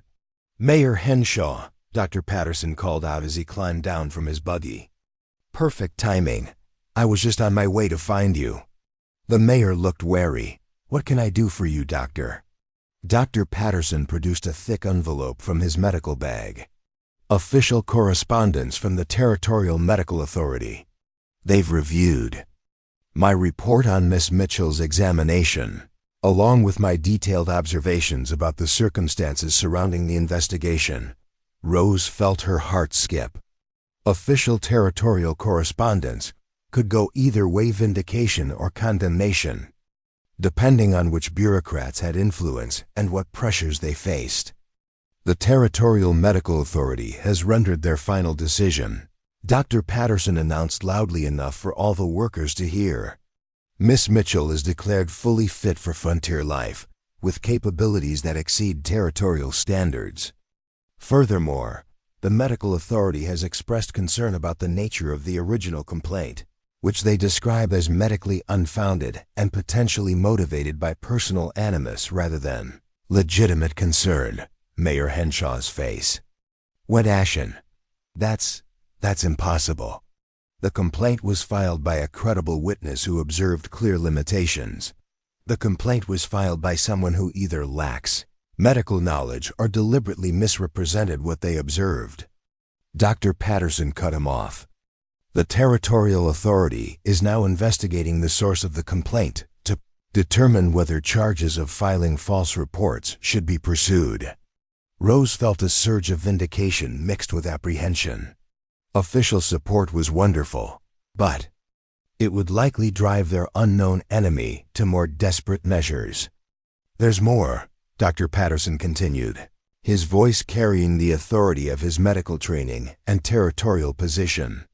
"The Territorial Authority has also reviewed reports of the recent fire, along with witness statements about the timing and circumstances. They've ordered a formal investigation into whether territorial officials have been manipulating regulatory processes for personal or political reasons." The mayor's carefully constructed facade cracked completely. "Dr. Patterson, surely you're not suggesting that my office has done anything improper? The territorial regulations are complex, and ensuring compliance is my sworn duty." "Your sworn duty is to serve all residents equally," Dr. Patterson replied firmly. "Not to use regulatory complexity as a weapon against people you personally dislike." Marcus Webb spoke up from where he'd been listening with increasing interest. "Doctor, does this territorial decision affect building permits and regulatory reviews?" "The Territorial Authority has specifically ordered that no unusual delays or requirements be imposed on Mr. Caldwell's reconstruction project," Dr. Patterson replied. "Standard safety inspections only, conducted within normal timeframes." The workers erupted in cheers. Thomas grabbed Rose's hand, the damaged one, and squeezed it gently. But even as relief flooded through her, Rose noticed Mayor Henshaw's expression. Defeat was there, yes, but also calculation. The look of a man who had lost a battle but wasn't ready to concede the war. "Well," the mayor said finally, his voice tight with controlled fury, "it seems the Territorial Authority has spoken. I'll be sure to adjust my office procedures accordingly." He climbed back into his buggy and drove away without another word. But Rose could practically feel the malice radiating from his retreating figure. Sarah Jenkins appeared at Rose's elbow, grinning broadly. "That was beautifully done. The way you trapped him into revealing his bias." Then Dr. Patterson delivered the knockout punch, pure poetry. "It's not over," Rose said quietly, watching the mayor's buggy disappear around a bend in the road. "Men like Henshaw don't give up just because they've been officially overruled. They find other ways to get what they want." Thomas squeezed her hand again. "Then we'll be ready for whatever comes next, together." Rose nodded, but unease settled in her stomach like a stone. The Territorial Authority might have vindicated her, but they couldn't protect her from someone determined to drive her away through less official means. Someone who was willing to commit arson to achieve their goals, wouldn't hesitate to escalate further if they felt cornered. As the afternoon wore on, and the lumber shed took shape under the combined efforts of the community, Rose found herself scanning the tree line that surrounded Cedar Falls. Somewhere out there, an enemy was planning their next move. The question was whether Rose and Thomas would see it coming in time to defend against it. The sound of hammers and saws filled the air, but beneath the productive noise, Rose could almost hear the ticking of a clock counting down to the next crisis. She'd won this round, but the game was far from over. 3 weeks after the territorial authorities' vindication, Cedar Falls seemed to settle into an uneasy calm. The new lumber shed stood completed, its fresh-hewn walls gleaming with protective oil and its interior organized with mathematical precision. Thomas's business had not only recovered but flourished, as word spread through the territory about the quality of his craftsmanship and the innovative techniques his unusual assistant had developed. Rose had found her rhythm in Cedar Falls, her place in the community no longer questioned by anyone who mattered. She spent mornings in Thomas's workshop, afternoons helping neighbors with complex sewing projects, and evenings at quilting circles where her adaptive methods had revolutionized how the women approached intricate patterns. Her missing fingers had become simply another tool in her arsenal, no more remarkable than Thomas's scarred palm or David Jenkins's shortened thumb. But success, Rose was learning, could be its own form of vulnerability. The first sign of trouble came on a Tuesday morning when Mrs. Henderson failed to open her mercantile at the usual hour. By noon, when the closed sign still hung in the window and no smoke rose from her chimney, Sarah Jenkins organized a group to check on the elderly shopkeeper. They found Mrs. Henderson in her kitchen, conscious but shaken, with her right wrist bound in makeshift bandages and her usually immaculate store ransacked. Shelves had been overturned, inventory scattered across the floor, and the cash box forced open and emptied. Happened sometime after midnight, Mrs. Henderson told Dr. Patterson as he examined her injury. Woke up to hear someone moving around downstairs. When I came down to investigate, a man in dark clothes was rifling through my accounts ledger. Rose felt ice form in her veins. Your accounts ledger? Everything's in there, dear. Who owes what? Who's paid what? Credit arrangements, special orders. Mrs. Henderson winced as Dr. Patterson adjusted her bandage. The thief seemed especially interested in the pages about Thomas's business transactions and your household accounts. Thomas and Rose exchanged glances loaded with meaning. Someone was looking for ammunition, searching for financial vulnerabilities they could exploit. Did you recognize the intruder? Dr. Patterson asked gently. Mrs. Henderson hesitated, her eyes darting toward the window as if checking who might be listening. He wore a mask, but ... She lowered her voice to barely above a whisper. I've lived in Cedar Falls for 30 years. Doctor, I know how every man in this town moves, how they carry themselves. This wasn't some drifter passing through. Mrs. Henderson, Rose said carefully, if you know who it was, you need to tell us. The elderly woman's eyes filled with tears of frustration and fear. Knowing and proving are different things, dear. And some people in this town have more power to make life difficult than others do to defend themselves. Before anyone could press her further, heavy footsteps echoed on the mercantile's front porch. Mayor Henshaw appeared in the doorway, his expression a carefully constructed mask of official concern. Mrs. Henderson, I came as soon as I heard about the break-in. Are you injured? Do you need medical attention? His eyes swept over the damaged store with what looked like genuine dismay, but Rose noticed how his gaze lingered on the scattered account ledgers. Dr. Patterson is taking good care of me, Mayor, Mrs. Henderson replied stiffly. Excellent, excellent. Henshaw stepped carefully around the debris, his expensive boots avoiding the worst of the mess. I've already dispatched word to the territorial marshal's office. They'll send an investigator within the week to look into this terrible crime. Within the week? Thomas's voice carried sharp displeasure. Mrs. Henderson was assaulted in her own home. This should be investigated immediately. Mayor Henshaw spread his hands apologetically. I understand your urgency, Thomas, but the territorial marshal has limited resources. A property crime, even one involving assault, has to be prioritized against murders, Indian troubles, cattle rustling. He trailed off with a shrug that suggested his hands were tied by forces beyond his control. Rose studied the mayor's face, looking for cracks in his carefully maintained facade. What she saw there made her stomach clench with recognition. This was the expression of a man who was working very hard to appear surprised by events he had anticipated. Mayor Henshaw, she said sweetly, I'm curious about something. How did you hear about the break-in so quickly? We only discovered it an hour ago, and you live clear across town. The mayor's eyes flicked toward her, calculating. Word travels fast in a small community, Miss Mitchell. One of my constituents saw the commotion and thought I should be informed. Of course, Rose replied. And which constituent would that be? So we can thank them for their civic responsibility.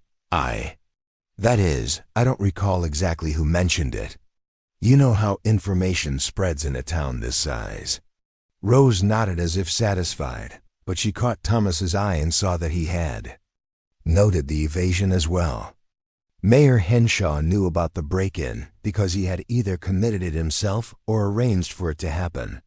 Over the next few days, a pattern emerged that confirmed Rose's suspicions. Tools began disappearing from Thomas's workshop, never enough to cripple his work, but always pieces that would be expensive to replace and difficult to obtain quickly. Supply deliveries that should have arrived from Pine Ridge were mysteriously delayed or misdirected. Customers who had placed custom orders suddenly developed concerns about quality or deadlines, concerns that seemed to originate from whispered conversations with unnamed sources. The campaign was sophisticated, designed to slowly strangle Thomas's business without providing clear evidence of sabotage. Each incident, taken alone, could be explained as bad luck or ordinary frontier challenges. Together, they formed a pattern of economic warfare aimed at forcing Rose and Thomas to abandon Cedar Falls. We need to catch them in the act, Rose said. On Friday evening, as she and Thomas inventoried the latest missing tools. All this circumstantial evidence doesn't help us if we can't prove who's behind it. Thomas nodded grimly, running his fingers over the empty pegs where his best chisels had hung that morning. Problem is, they're too careful. Never taking enough to justify a major investigation, always choosing times when no one's around to witness anything. Then we need to make our own opportunities, Rose replied. She moved to the workshop window, studying the sightlines from the surrounding buildings. What if we let them think they have a perfect chance to do serious damage? But we're actually waiting for them? You mean set a trap? Exactly. Rose turned back to Thomas, her mind already working through possibilities. Tomorrow is the church social. Everyone in town will be there, including whoever's been targeting us. If we make it look like the workshop is completely unattended, with something really valuable left vulnerable ... double quotes, Thomas caught on immediately. We hide and wait for them to make their move. And when they do, we'll have witnesses and evidence that even Mayor Henshaw can't explain away.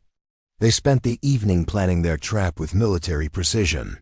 Thomas would prominently display his most expensive tools near the workshop's main window, along with a partially completed cabinet that represented weeks of work. They would spread word at the church social that Thomas needed to make an emergency trip to Pine Ridge that evening, leaving Rose alone at the house with the workshop unguarded. Then they would hide in the lumber shed and wait. Saturday's church social proceeded exactly as planned. Rose made sure to mention Thomas's supposed trip to several people, expressing worry about leaving the workshop unattended, but explaining that the Pine Ridge emergency couldn't wait. She noticed Mayor Henshaw listening intently to these conversations, his eyes brightening with what looked like anticipation. As evening approached and the social wound down, Rose and Thomas made a show of preparing for his departure. Thomas loaded his wagon with tools and supplies, kissed Rose goodbye on the front porch where anyone could see, and drove off toward the Pine Ridge Road. He would circle back through the forest and approach the lumber shed from behind, while Rose extinguished the house lights and slipped out the back door to join him. By full dark, they were positioned in the lumber shed with clear sight lines to the workshop. The moon was nearly new, providing just enough light to see movement, but not enough to reveal details. They settled in to wait, Thomas's rifle across his knees and Rose's heart hammering with nervous anticipation. They didn't have to wait long. Around midnight, a figure emerged from the tree line behind the workshop, moving with practiced stealth toward the main building. The intruder wore dark clothes and a cloth mask, just as Mrs. Henderson had described. Rose gripped Thomas's arm as they watched. The figure examined the workshop's windows, testing for the easiest point of entry. A second figure appeared, then a third. Rose's breath caught as she realized this wasn't a simple theft. This was a coordinated attack designed to destroy Thomas's workshop entirely. The three intruders moved with military precision, one standing watch while the others forced open the workshop door. "We need to see their faces," Rose whispered. Thomas nodded, rising carefully from their hiding place. They crept closer to the workshop, using the lumber shed's shadow to conceal their approach. Through the workshop windows, they could see the intruders systematically destroying everything inside. Tools scattered, wood scattered, partially finished projects reduced to kindling. Then one of the figures removed his mask to wipe sweat from his forehead, and Rose got her first clear look at their enemy. It wasn't Mayor Henshaw, as she had expected. It was William Prescott, the banker who had questioned her worthiness that first day in the church vestibule. The man who had whispered about shiny things and replacement hearts while Margot's boutique burned in the original story that had inspired this one. No, Rose shook her head, forcing herself to focus on the present reality. This was Cedar Falls, and the man destroying Thomas's workshop was someone else entirely, someone whose face she recognized but couldn't immediately place. The second intruder also removed his mask, revealing the weathered features of Jake Morrison, a logger who had been laid off from the mill 2 months earlier and had been vocal about his belief that outsiders were taking opportunities away from real townspeople. The third figure kept his mask in place, but his build and movement were familiar. Rose studied him carefully, noting the way he favored his left leg, the distinctive cant of his shoulders. When he turned toward the window, she caught sight of his eyes and knew with absolute certainty who was behind the mask. Mayor Henshaw himself. "We've got them," Rose breathed. But even as she spoke, disaster struck. Thomas shifted his weight to get a better view, and his boot came down on a piece of scrap wood that cracked like a gunshot in the quiet night. All three intruders froze. Then the one acting as lookout pointed directly toward their hiding place. "Someone's out there. Run!" Thomas shouted, abandoning stealth for speed. Rose sprinted toward the house, her skirts hampering her movement as boots pounded the ground behind her. She could hear Thomas shouting challenges, demanding that the intruders stop and identify themselves. The sound of a rifle shot split the night air, though whether it was Thomas firing a warning shot or someone shooting at them, she couldn't tell. She reached the front porch just as Thomas caught up with her, his face grim in the moonlight. "They got away into the trees, but not before I got a good look at all three. Jake Morrison and Mayor Henshaw," Rose panted. "I recognized them when they removed their masks. And the third one was Carl Brewster, Henshaw's nephew." Thomas checked his rifle, his expression murderous. "They destroyed everything, Rose. Months of work, custom pieces for customers, tools I can't afford to replace." Rose looked through the workshop window at the devastation inside and felt something crack open. In her chest. Not despair, she had moved beyond despair. This was rage, pure and focused and absolutely determined. "They made a mistake tonight," she said quietly. "What do you mean?" "They let us see their faces. And more importantly, they proved that Mayor Henshaw is personally involved in the attacks against us." Rose turned to face Thomas, her eyes glittering with cold fire. "Which means we can finally fight back." Thomas studied her expression, seeing something there that made him take a half step backward. "What are you thinking?" "I'm thinking that Mayor Henshaw has been using his official position to wage a personal war against us. That he's been manipulating territorial regulations, covering up crimes, and probably taking bribes from people who want us gone." Rose's voice grew steadier with each word. "And I'm thinking that the territorial authority would be very interested to learn about an elected official who commits felonies to drive away residents he personally dislikes." "You want to take this to the territorial government?" "I want to destroy him," Rose said simply. "The same way he's been trying to destroy us. But we're going to do it legally, officially, and permanently." Thomas was quiet for a long moment, studying her face in the moonlight. When he spoke, his voice carried admiration mixed with something that might have been awe. "Remind me never to get on your bad side," he said finally. Rose smiled, and there was nothing pleasant about the expression. Too late for Mayor Henshaw to worry about that. Dawn was still hours away, but Rose felt as if the sun was already rising. The confrontation she had been avoiding, the fight she had been trying to prevent, was finally here. And she was ready for it. The first light of dawn cast long shadows across Cedar Falls as Rose and Thomas sat in their kitchen, drinking coffee that had grown cold while they planned their counterattack. The devastated workshop visible through the window served as a constant reminder of what they were fighting for, not just their livelihood, but their right to exist peacefully in the community they had chosen to call home. Rose had filled 3 pages with meticulous notes, documenting every suspicious incident from the moment she'd arrived in Cedar Falls. The pattern was undeniable when laid out chronologically: the anonymous complaint, the convenient fire, the bureaucratic harassment, the economic sabotage, and finally the coordinated destruction they had witnessed firsthand. "We'll need more than just our testimony," Thomas said, reviewing her documentation. "The territorial authority will want corroborating evidence, witnesses who can verify the timeline. Dr. Patterson will testify about the medical examination and the suspicious circumstances surrounding the original complaint." Rose replied, adding another name to her list of potential witnesses. "Mrs. Henderson can describe the break-in and her suspicions about local involvement. Sarah Jenkins and the other Reconstruction volunteers can speak to Mayor Henshaw's attempts at bureaucratic interference."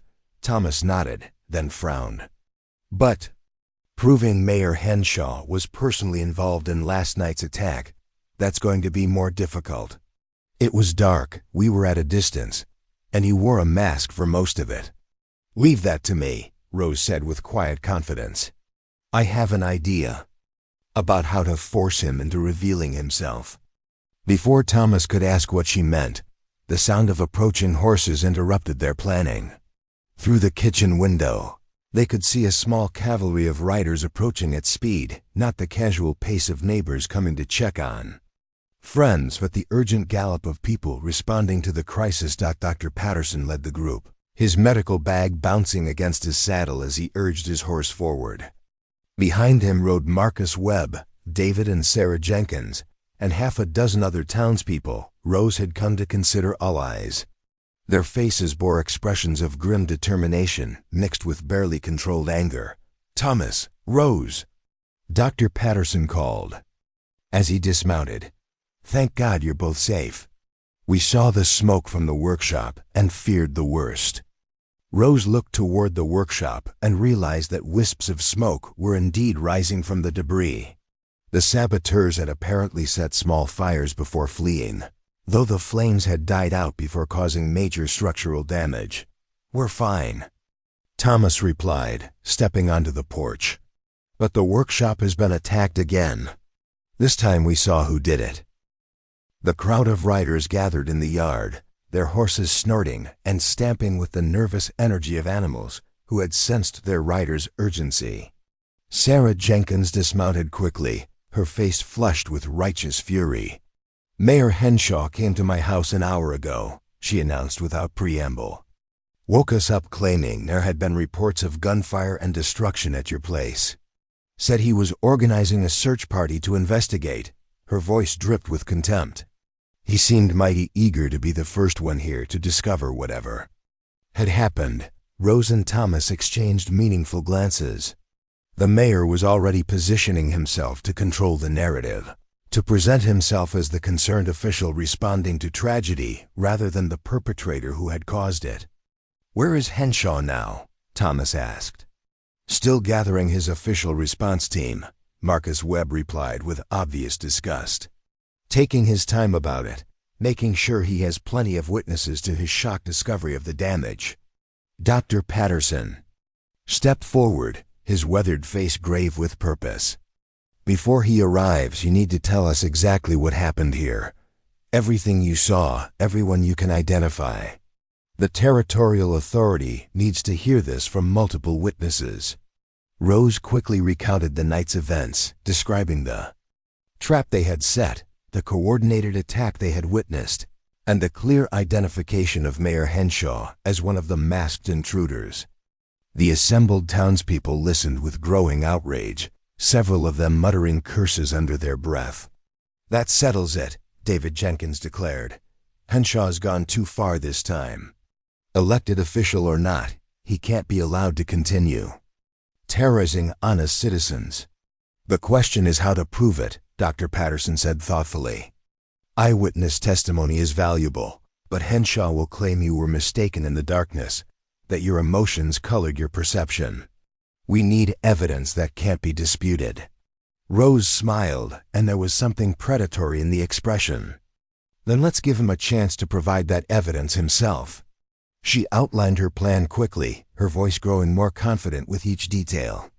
The assembled allies listened with increasing appreciation for the elegant trap she was designing, a trap that would use Mayor Henshaw's own arrogance and desperation against him. "It's risky," Marcus Webb observed when she finished. "If it goes wrong, you could be putting yourself in real danger." "I'm already in real danger," Rose replied simply. "At least this way, I'm choosing the terms of engagement." Thomas looked troubled. "Rose, I don't like the idea of using you as bait. If Henshaw realizes what we're doing, then we'll be ready." "For him," she cut him off gently. "Thomas, we can't keep playing defense forever. Eventually, they'll find a way to destroy everything we've built, or they'll escalate to the point where someone gets seriously hurt." She gestured toward the damaged workshop. "This has to end, and it has to end today." The sound of approaching horses announced Mayor Henshaw's arrival before anyone could debate further. He rode at the head of a small group that included his nephew Carl Brewster, Jake Morrison, and several other men Rose didn't recognize. All of them had clearly taken time to clean up and present themselves as concerned citizens rather than guilty saboteurs. "My God!" Mayor Henshaw exclaimed as he dismounted and surveyed the workshop damage. "This is terrible. Who could have done such a thing?" His performance was masterful, exactly the right mixture of shock, outrage, and official concern.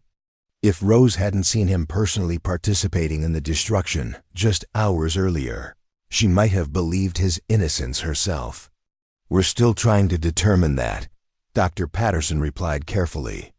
Thomas and Rose witnessed the attack, but couldn't identify the perpetrators in the darkness. Mayor Henshaw's eyes sharpened with interest. "Witnesses? Excellent. Perhaps they can provide descriptions that will help us track down these criminals." He turned to Rose with an expression of solicitous concern. "Miss Mitchell, this must have been terrifying for you. Please, tell me everything you remember." Rose allowed herself to look shaken, vulnerable, the role of a frightened woman seeking protection from a strong authority figure. It happened so fast, Mayor Henshaw. 3 men in dark clothes, wearing masks. They moved like they knew the area. Well, like they had planned this carefully. Local men, you think? The mayor's question came a bit too quickly, with a bit too much interest. I couldn't say for certain, Rose replied, playing her part perfectly. But there was something familiar about one of them. The way he moved, the way he held himself. She paused as if trying to remember details. He favored his left leg slightly. And he had this distinctive way of turning his head when he was listening for sounds. Mayor Henshaw went very still. Rose had just described his own mannerisms with perfect accuracy, details that only someone who had observed him closely would. No. The mayor was now faced with a terrible choice. Ignore the description and risk being identified later, or somehow explain away the similarities. That's quite observant of you, Miss Mitchell, he said carefully. Though I imagine in the darkness and fear, details might become ... confused. Oh, I'm quite certain about what I saw, Rose replied sweetly. In fact, I've been thinking about it all morning, and I'm becoming more confident in my recollections. Perhaps I should speak to the territorial marshal when he arrives to investigate. The color drained from Mayor Henshaw's face. The territorial marshal would conduct a thorough investigation, one that might uncover evidence the mayor couldn't control or suppress. More importantly, Rose's description of the intruder's mannerisms was specific enough that anyone who knew Henshaw well would recognize the similarities. Miss Mitchell, the mayor said slowly, I hope you understand the serious implications of making accusations without absolute proof. Mistaken identifications can destroy innocent men's reputations. Of course, Rose agreed. That's why I want to be absolutely certain before I make any formal statements. Perhaps if I could observe the men in town more carefully, see how they move in daylight, I might be able to confirm or rule out my suspicions. The trap was closing beautifully. Mayor Henshaw was now trapped between his fear of being identified and his inability to object to Rose's perfectly reasonable request without seeming suspicious himself. Carl Brewster, apparently unaware of the undercurrents in the conversation, spoke up helpfully. That makes sense. Maybe we should have all the men in town walk past Miss Mitchell so she can compare their movements to what she remembers. The mayor shot his nephew a look of pure venom, but it was too late. Several of the assembled townspeople were already expressing enthusiasm for the idea. Excellent suggestion, Dr. Patterson said with barely concealed satisfaction. A proper identification lineup would give Miss Mitchell the chance to either confirm her suspicions or eliminate innocent parties from consideration. That single quotes S. Not necessary, Mayor Henshaw stammered. Surely Miss Mitchell's initial observations are too vague to be useful for identification purposes. On the contrary, Rose said, her voice growing stronger and more confident, I'm remembering more details all the time. The more I think about it, the more certain I become that I could identify at least one of the attackers if I saw him walking. Normally in good light. Thomas stepped closer to Rose, ostensibly offering support, but actually positioning himself to protect her if the mayor became desperate enough to try something violent. Rose has an excellent eye for detail, he said. She notices things other people miss. It comes from having to adapt to different ways of seeing and doing things. The reference to Rose's missing fingers and adaptive abilities was subtle but pointed. Thomas was reminding everyone present that Rose's supposed limitations had actually enhanced her observational skills, making her testimony more rather than less reliable. Mayor Henshaw was beginning to sweat despite the cool morning air. I really think we should wait for official investigators before conducting any amateur identification procedures. The territorial marshal will have proper protocols. The territorial marshal won't arrive for days, Marcus Webb interrupted. Meanwhile, the criminals could escape or destroy evidence. If Miss Mitchell can identify them now, We can detain the suspects until proper authorities arrive. Detain them on what grounds? The mayor demanded. On the grounds that they destroyed a man's livelihood and threatened the peace of our community, Sarah Jenkins replied firmly. Citizens have the right to make arrests when crimes are committed in their presence. Rose watched Mayor Henshaw's face cycle through a range of expressions: fear, anger, calculation, desperation. He was a man with limited options, all of them bad. If he agreed to the identification lineup, Rose would point him out and his guilt would be obvious to everyone present. If he refused or tried to delay, his behavior would seem suspicious and people would begin asking why he was so reluctant to help catch the criminals. But Mayor Henshaw had one advantage Rose hadn't fully considered. He was still the elected authority in Cedar Falls, and he had allies among the men he had brought with him. I'm afraid I can't allow any such identification procedure, he said finally, his voice hardening with assumed authority. Miss Mitchell and Mr. Caldwell are clearly emotionally compromised by this attack. Their testimony would be unreliable in any legal proceeding.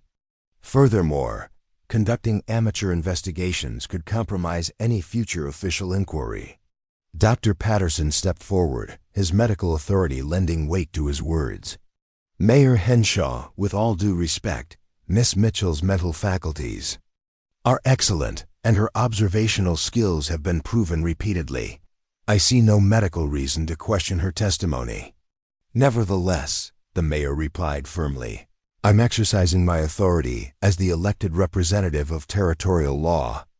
In this district, no identification procedures will be conducted without proper official oversight. The standoff stretched taut between them. Mayor Henshaw was using his official position to shield himself from exposure, while the assembled townspeople grew increasingly frustrated with his obstructionism. Rose could see the situation balancing on a knife's edge. One wrong move could trigger a confrontation that might turn violent. Then Jake Morrison made the mistake that sealed all their fates. Mayor's right, he said loudly, stepping forward to support his co-conspirator. Can't trust the word of some damaged woman who might be seeing things that weren't there. The words fell into the tense atmosphere like stones into still water, creating ripples of shock and outrage. Morrison had just revealed his personal animosity toward Rose in the most damning possible way, connecting himself directly to the anti-Rose sentiment that had motivated the attacks. Sarah Jenkins reacted first, her voice cutting through the morning air like a blade. Jake Morrison, you just showed your true colors. No innocent man would use language like that about a crime victim.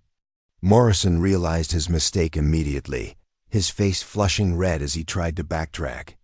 I didn't mean. That is, I was just saying that stress can affect anyone's memory. But it was too late. His choice of words, specifically calling Rose damaged, echoed the language that had been used in the original complaint against her.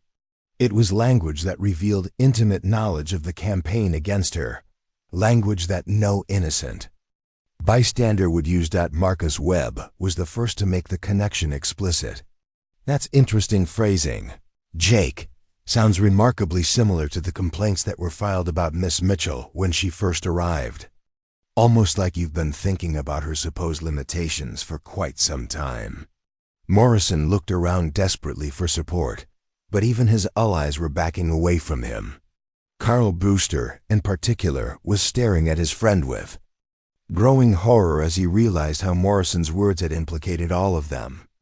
I never filed any complaints, Morrison stammered. I don't know anything about that. Maybe not, Dr. Patterson said thoughtfully, but you certainly seem familiar with the content of those complaints. Familiar enough to use the same derogatory language, the same focus on Miss Mitchell's physical condition. Rose saw her opportunity and seized it. Mr. Morrison, would you mind walking a few steps for me? I'd like to compare your movement to what I remember from last night. Morrison went pale. I don't have to do anything for you. Of course not, Rose agreed pleasantly. Though I have to wonder why an innocent man would be reluctant to help clear himself of suspicion. The psychological pressure was building too. An unbearable level. Morrison was trapped between his fear of being identified and his inability to explain why he wouldn't cooperate with a simple request. Mayor Henshaw was trapped between his need to protect his co-conspirators and his inability to do so without revealing his own involvement. The breaking point came when Carl Brewster, overwhelmed by the mounting evidence and implications, cracked. Under the pressure, "This is insane," he burst out. "It was just supposed to scare them away. Nobody was supposed to get hurt. Uncle Henry said it would be simple. Just make them uncomfortable enough to leave on their own." The words exploded into the tense silence like a gunshot. Carl Brewster had just confessed to the entire conspiracy while implicating his uncle Mayor Henshaw as the ringleader. For a moment, no one moved. Then Mayor Henshaw lunged toward his nephew. Whether to silence him or flee with him, Rose couldn't tell. But Thomas was ready, stepping between them with the solid mass of his Carpenter's frame. "I don't think so, Mayor," Thomas said quietly. "I think you need to stay right here and explain to these good people what your nephew just confessed to." Mayor Henshaw looked around the circle of faces surrounding him, angry, disgusted, but most damning of all, no longer surprised. These people had suspected him all along, Rose realized. They had simply been waiting for proof. "This is preposterous," Henshaw tried one last time. "The ravings of a frightened boy who doesn't know what he's saying. Uncle Henry." "Please," Carl interrupted desperately. "Just tell them the truth.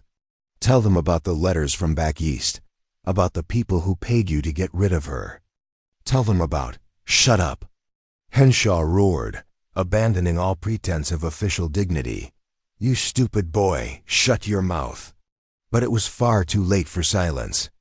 Carl Brewster's fragmentary confession had revealed the existence of outside influence, of people from Rose's past who had reached across the continent to destroy her new life. The scope of the conspiracy was larger than anyone had imagined. Dr. Patterson stepped forward with the calm authority of a man accustomed to taking charge in crisis situations. "Mayor Henshaw, I'm placing you under citizen's arrest for conspiracy, destruction of property, assault, and abuse of office.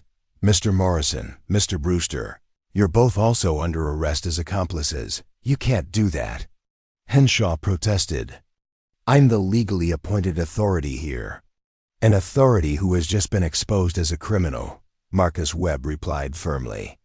"The territorial government will be very interested to learn about elected officials who take bribes to terrorize innocent residents." Rose felt a strange calm settle over her as she watched the three conspirators being surrounded by angry townspeople. The immediate threat was over, but questions remained. Who were these mysterious people from back east who had paid Mayor Henshaw to drive her away? What did they want, and why had they gone to such elaborate lengths to destroy her chance at happiness in Cedar Falls? Those answers would have to wait. For now it was enough that the campaign of terror had been exposed and its local perpetrators captured. Rose had won this battle through careful planning, psychological manipulation, and the support of a community that had learned to value her contributions. But as she looked at Thomas, solid and dependable beside her, and at the faces of neighbors who had become genuine friends, Rose realized that the true victory wasn't defeating her enemies. It was finding her place among people who saw her complete person, damaged hand and all, as exactly what their community needed. The sun climbed higher over Cedar Falls, burning away the morning mist and revealing a town that was stronger for having faced its demons. And in the growing light, Rose Catherine Mitchell stood tall, unashamed, and finally, truly home. 2 weeks after Mayor Henshaw's arrest, Cedar Falls buzzed with an energy that felt fundamentally different from the tension that had gripped the town for months. The territorial marshal had arrived, conducted his investigation, and departed with 3 prisoners bound for trial in the territorial capital. But more importantly, he had left behind answers to questions that had haunted Rose since her arrival. The letters Carl Brewster had mentioned were real. and their contents had shocked even the experienced marshal. They came from Philadelphia, from the Whitmore Textile Company, the same mill where Rose had lost her fingers. The letters revealed a conspiracy that reached far beyond Cedar Falls, into the highest levels of industrial power and social control. Rose sat in Thomas's rebuilt workshop, now larger and more efficient than its predecessor, reading the copies the marshal had provided. The morning light streamed through windows positioned to catch every ray of sun, illuminating the elegant furniture Thomas had been crafting with renewed enthusiasm. But Rose's attention was focused entirely on the papers in her lap. "Listen to this," she said to Thomas, who was carefully shaping a table leg with his hand plane. "Mr. Henshaw, your assistance in resolving the Rose Mitchell situation would be greatly appreciated by the Whitmore family and their associates. Miss Mitchell's continued presence in any respectable community represents a potential embarrassment to our family's reputation and business interests." Thomas paused in his work, his expression darkening. "Embarrassment? How could you possibly embarrass people you've never even met?" Rose continued reading. "Miss Mitchell's injury occurred due to her own negligence and disregard for safety protocols. Her subsequent demands for medical compensation and her inflammatory statements to local newspapers have created unwanted attention to our manufacturing practices." She looked up from the letter, her eyes bright with understanding. "Thomas, I never made any demands for compensation. I never spoke to any newspapers, but someone did, using my name." The pieces were falling into place with crystalline clarity. The Whitmore family, owners of the textile mill where Rose had been injured, had faced public scrutiny after the accident. Someone, perhaps a labor advocate or social reformer, had used Rose's case to highlight dangerous working conditions in the mills. To protect their reputation and business interests, the Whitmores had decided to discredit Rose herself, portraying her as a fraudulent opportunist rather than a legitimate victim. "But why follow you all the way to Montana?" Thomas asked, setting down his playing to give her his full attention. "Because they needed to complete the narrative," Rose replied, pieces of the puzzle clicking into place in her mind. "If I succeeded here, if I built a good life despite my injury, it would prove that I wasn't the helpless, damaged person they were claiming I was. It would validate the newspaper articles that used my case to criticize their safety practices." Thomas sat down beside her, his expression a mixture of anger and admiration. "So they paid Mayor Henshaw to drive you away, to make you fail publicly." "Exactly. And if I had left Cedar Falls in disgrace, labeled as unfit for frontier life, it would have supported their claim that I was fundamentally damaged by the accident. They could point to my failure here as proof that the mill wasn't responsible for ongoing problems. I was just too weak to adapt to my circumstances." The scope of the conspiracy was breathtaking in its calculated cruelty. The Whitmores had reached across the continent to destroy a woman they had already injured, all to protect their business reputation from the consequences of their own negligence. "There's more," Rose said, turning to another document. "The marshal found correspondence between the Whitmores and a private investigation agency in Denver. They've been tracking my movements since I left Philadelphia, reporting on my activities, my relationships, even my medical condition." Thomas's hands clenched into fists. "They've been spying on you for months. The agency reported that I was adapting well to frontier life, that I was developing valuable skills, and that my relationship with you was stable and supportive." Rose's voice carried a note of bitter irony. "In other words, everything that proved I wasn't the helpless victim they needed me to be." A knock on the workshop door interrupted their conversation. Dr. Patterson entered, carrying his medical bag and wearing an expression of professional satisfaction. "Good morning, both of you. I've come with news from the territorial capital." He settled into a chair Thomas offered, accepting a cup of coffee with grateful hands. "The territorial governor himself has taken an interest in your case, Miss Mitchell. Apparently, the Whitmore conspiracy has implications far beyond Cedar." Falls, Rose leaned forward eagerly. What kind of implications? Industrial corruption, mail fraud, conspiracy across territorial lines, bribery of elected officials. The charges are mounting rapidly. Dr. Patterson's eyes gleamed with satisfaction. But more importantly, the Territorial Attorney General is using this case to investigate broader patterns of corporate intimidation against injured workers. Thomas whistled softly. So Rose's case could help other people in similar situations. Already is helping them, Dr. Patterson confirmed. The territorial government has opened investigations into 3 other cases where injured workers were harassed or threatened after seeking compensation. And there's talk of federal involvement, since the conspiracy crossed state and territorial boundaries. Rose felt a strange lightness in her chest, as if a weight she hadn't realized she was carrying had suddenly lifted. For months, she had felt like a victim, someone who had been injured and then forced to flee across the continent to escape further harassment. Now she understood that she was something entirely different, a survivor whose very success was a form of resistance against those who had tried to break her. There's something else, Dr. Patterson continued, producing an official-looking envelope from his bag. A letter from the territorial governor, addressed to you personally. Rose opened the envelope with trembling fingers, reading quickly through the formal language to the substance beneath. My God, she breathed. They're offering me a position. What kind of position? Thomas asked, reading over her shoulder.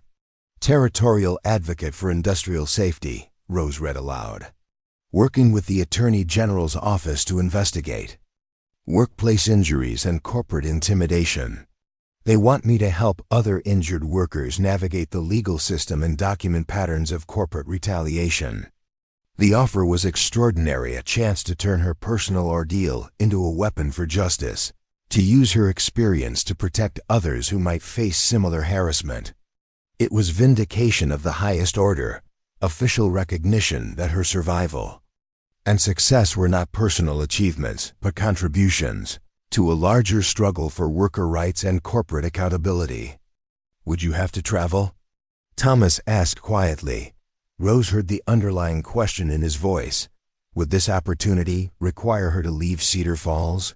To abandon the life they had built together? She studied the letter more carefully, noting details she had missed in her initial excitement. The position is based here in Cedar Falls, she said finally. They want to establish a regional office in our territory, using our case as the foundation for broader investigations. I would coordinate with investigators and attorneys, but the work would be centered here. Thomas's relief was visible. So you could take the position and still marry the most stubborn, talented carpenter in Montana territory? Rose finished with a smile. I believe that's the plan. Assuming he's still interested in a wife who comes with federal investigators as wedding guests. Before Thomas could respond, another knock echoed through the workshop. This time it was Sarah Jenkins, her face bright with excitement and her arms full of packages. Rose, Thomas, you have to see what just arrived on the afternoon stage. She burst through the door with characteristic energy, setting her packages on Thomas's workbench. Letters, packages, even a telegram from the territorial capital. The packages proved to contain an astonishing array of gifts and correspondence. Letters from women across the territory who had heard about Rose's case and wanted to share their own stories of workplace injuries and corporate intimidation. Packages containing handmade items, quilts, preserves, carved wooden implements from people who saw Rose as a symbol of resilience and hope. But the most significant package came from an unexpected source, the Whitmore Textile Company itself. This is interesting, Rose said, examining the official company letterhead. It's addressed to me personally, from the company president. She opened the letter carefully, reading through language that was clearly crafted by attorneys and designed to minimize legal liability while offering just enough concession to avoid further bad publicity. They're offering me a settlement, Rose announced. Financial compensation for my injury, plus coverage of all medical expenses, plus what they call additional consideration for any inconvenience or distress caused by recent misunderstandings. Thomas leaned back in his chair, his expression skeptical. How much? Rose read through the financial details, her eyes widening with each figure. Enough to set us up for life. Enough to expand your workshop.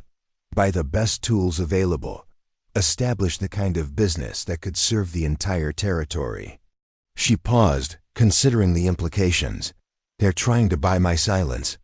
Are you tempted? Sarah asked, though her tone suggested she already knew the answer.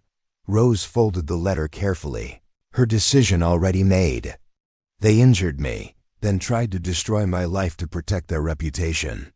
They bribed officials, committed arson, and terrorized an entire community because they couldn't bear the thought of me succeeding, despite what they did to me. She stood, moving to the window that overlooked the town square where she had first faced down Mayor Henshaw's bureaucratic harassment.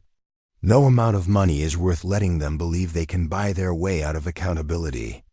The room fell silent as the weight of her decision settled around them. Rose was choosing justice over financial security, principle over personal gain.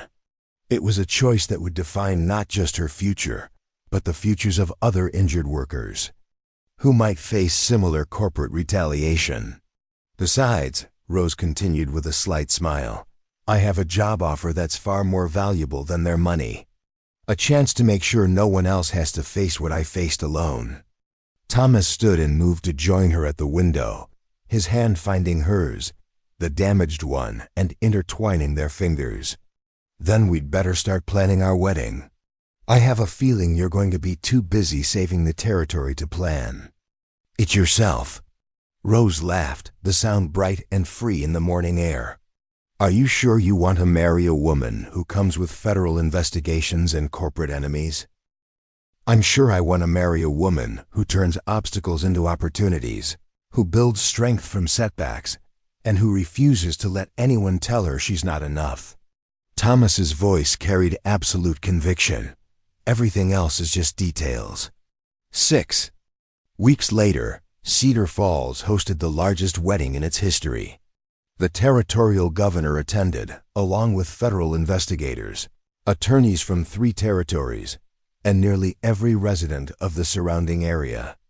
But for Rose, the most important guests were the dozen women who had traveled from across the region, women with their own stories of workplace injuries, corporate intimidation, and the courage to seek justice despite the odds.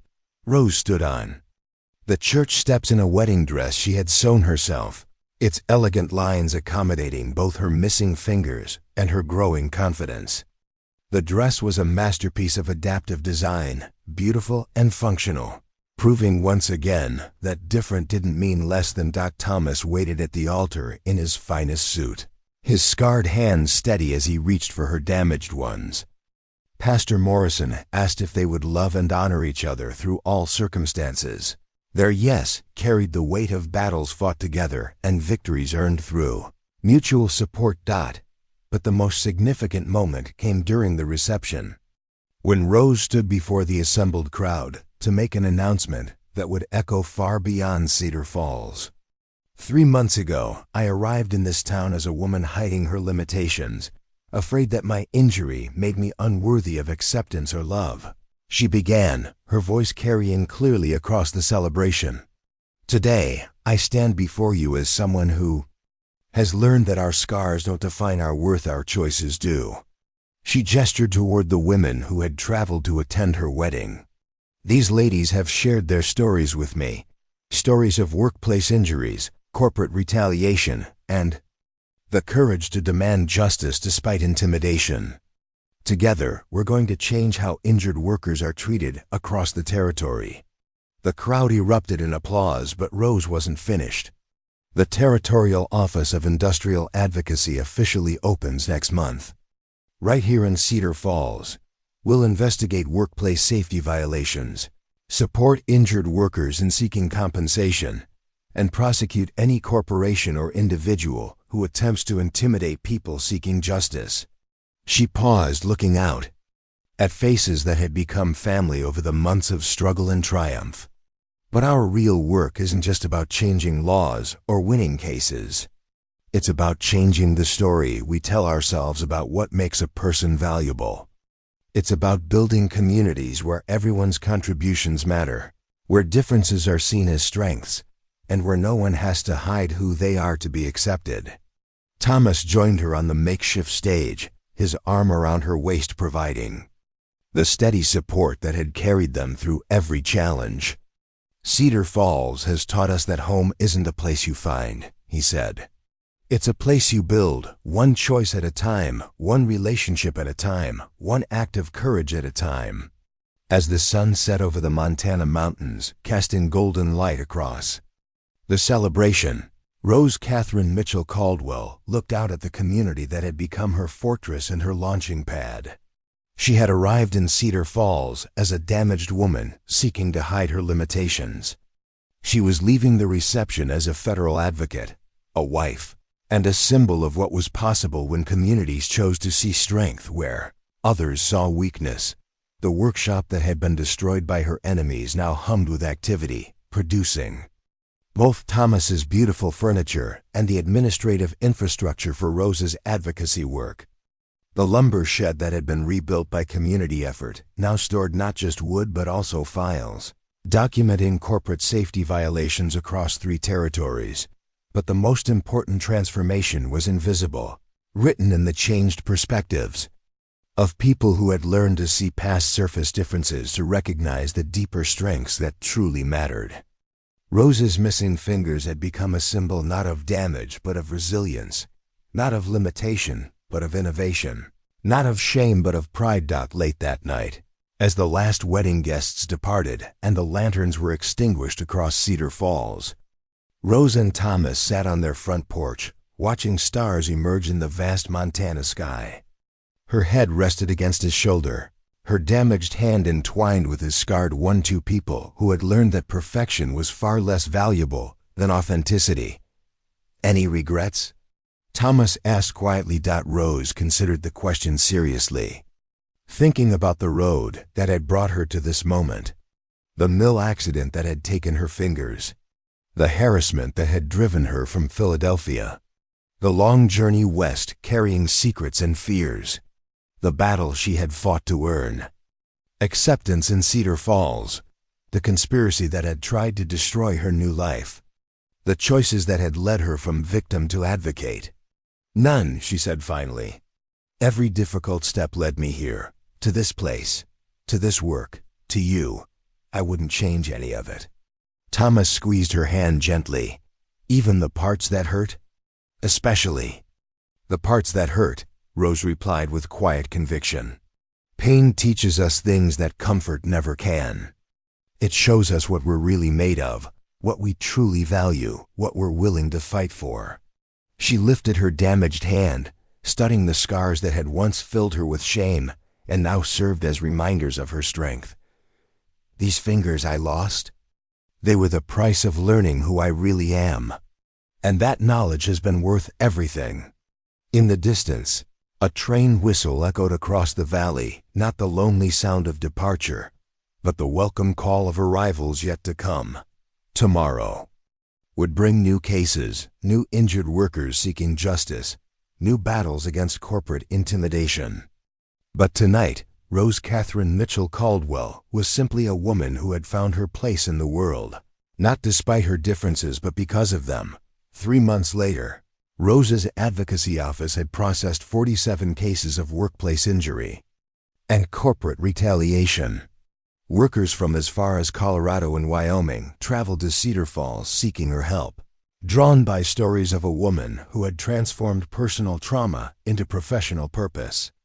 The small Montana town had become an unlikely center of labor rights activism, its main street now hosting federal investigators, territorial attorneys, and journalists documenting the growing movement for workplace safety reform. The Whitmore case had set legal precedents that rippled across the Western territories. Federal courts ruled that corporations could no longer use intimidation tactics against injured workers, and 3 major industrial companies faced criminal charges for similar patterns of harassment.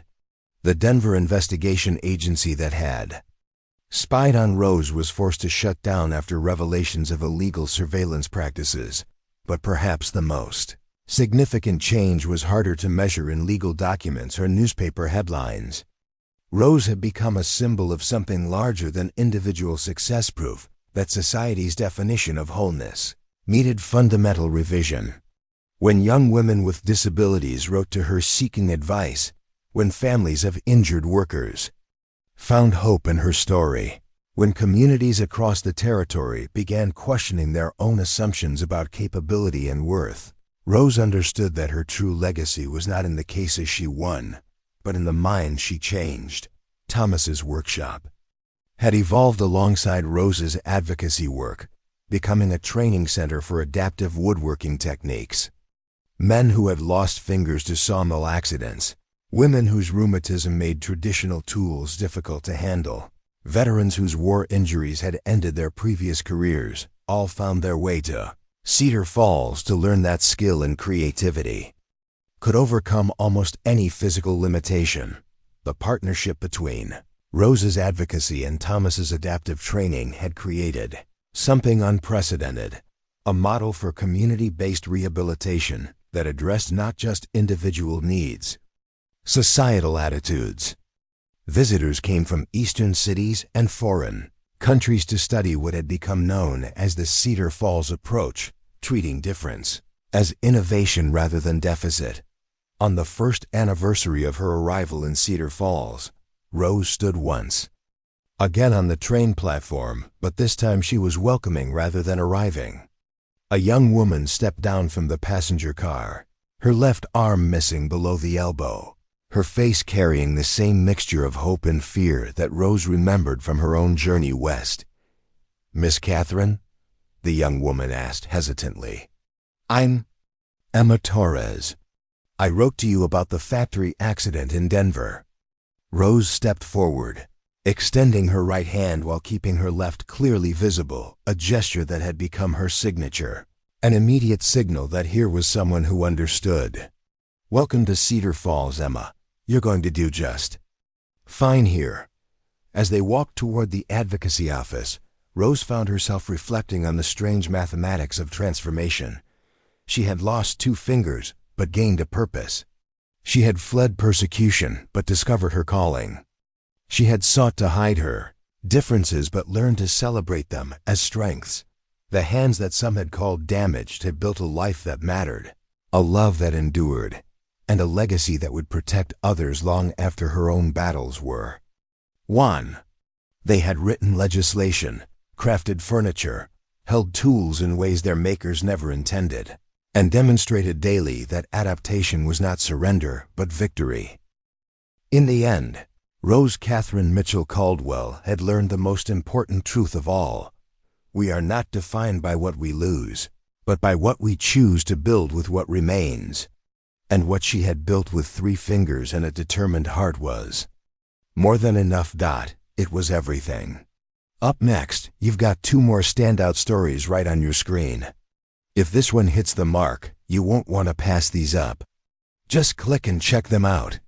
And don't forget to subscribe and turn on the notification bell so you don't miss any upload from us.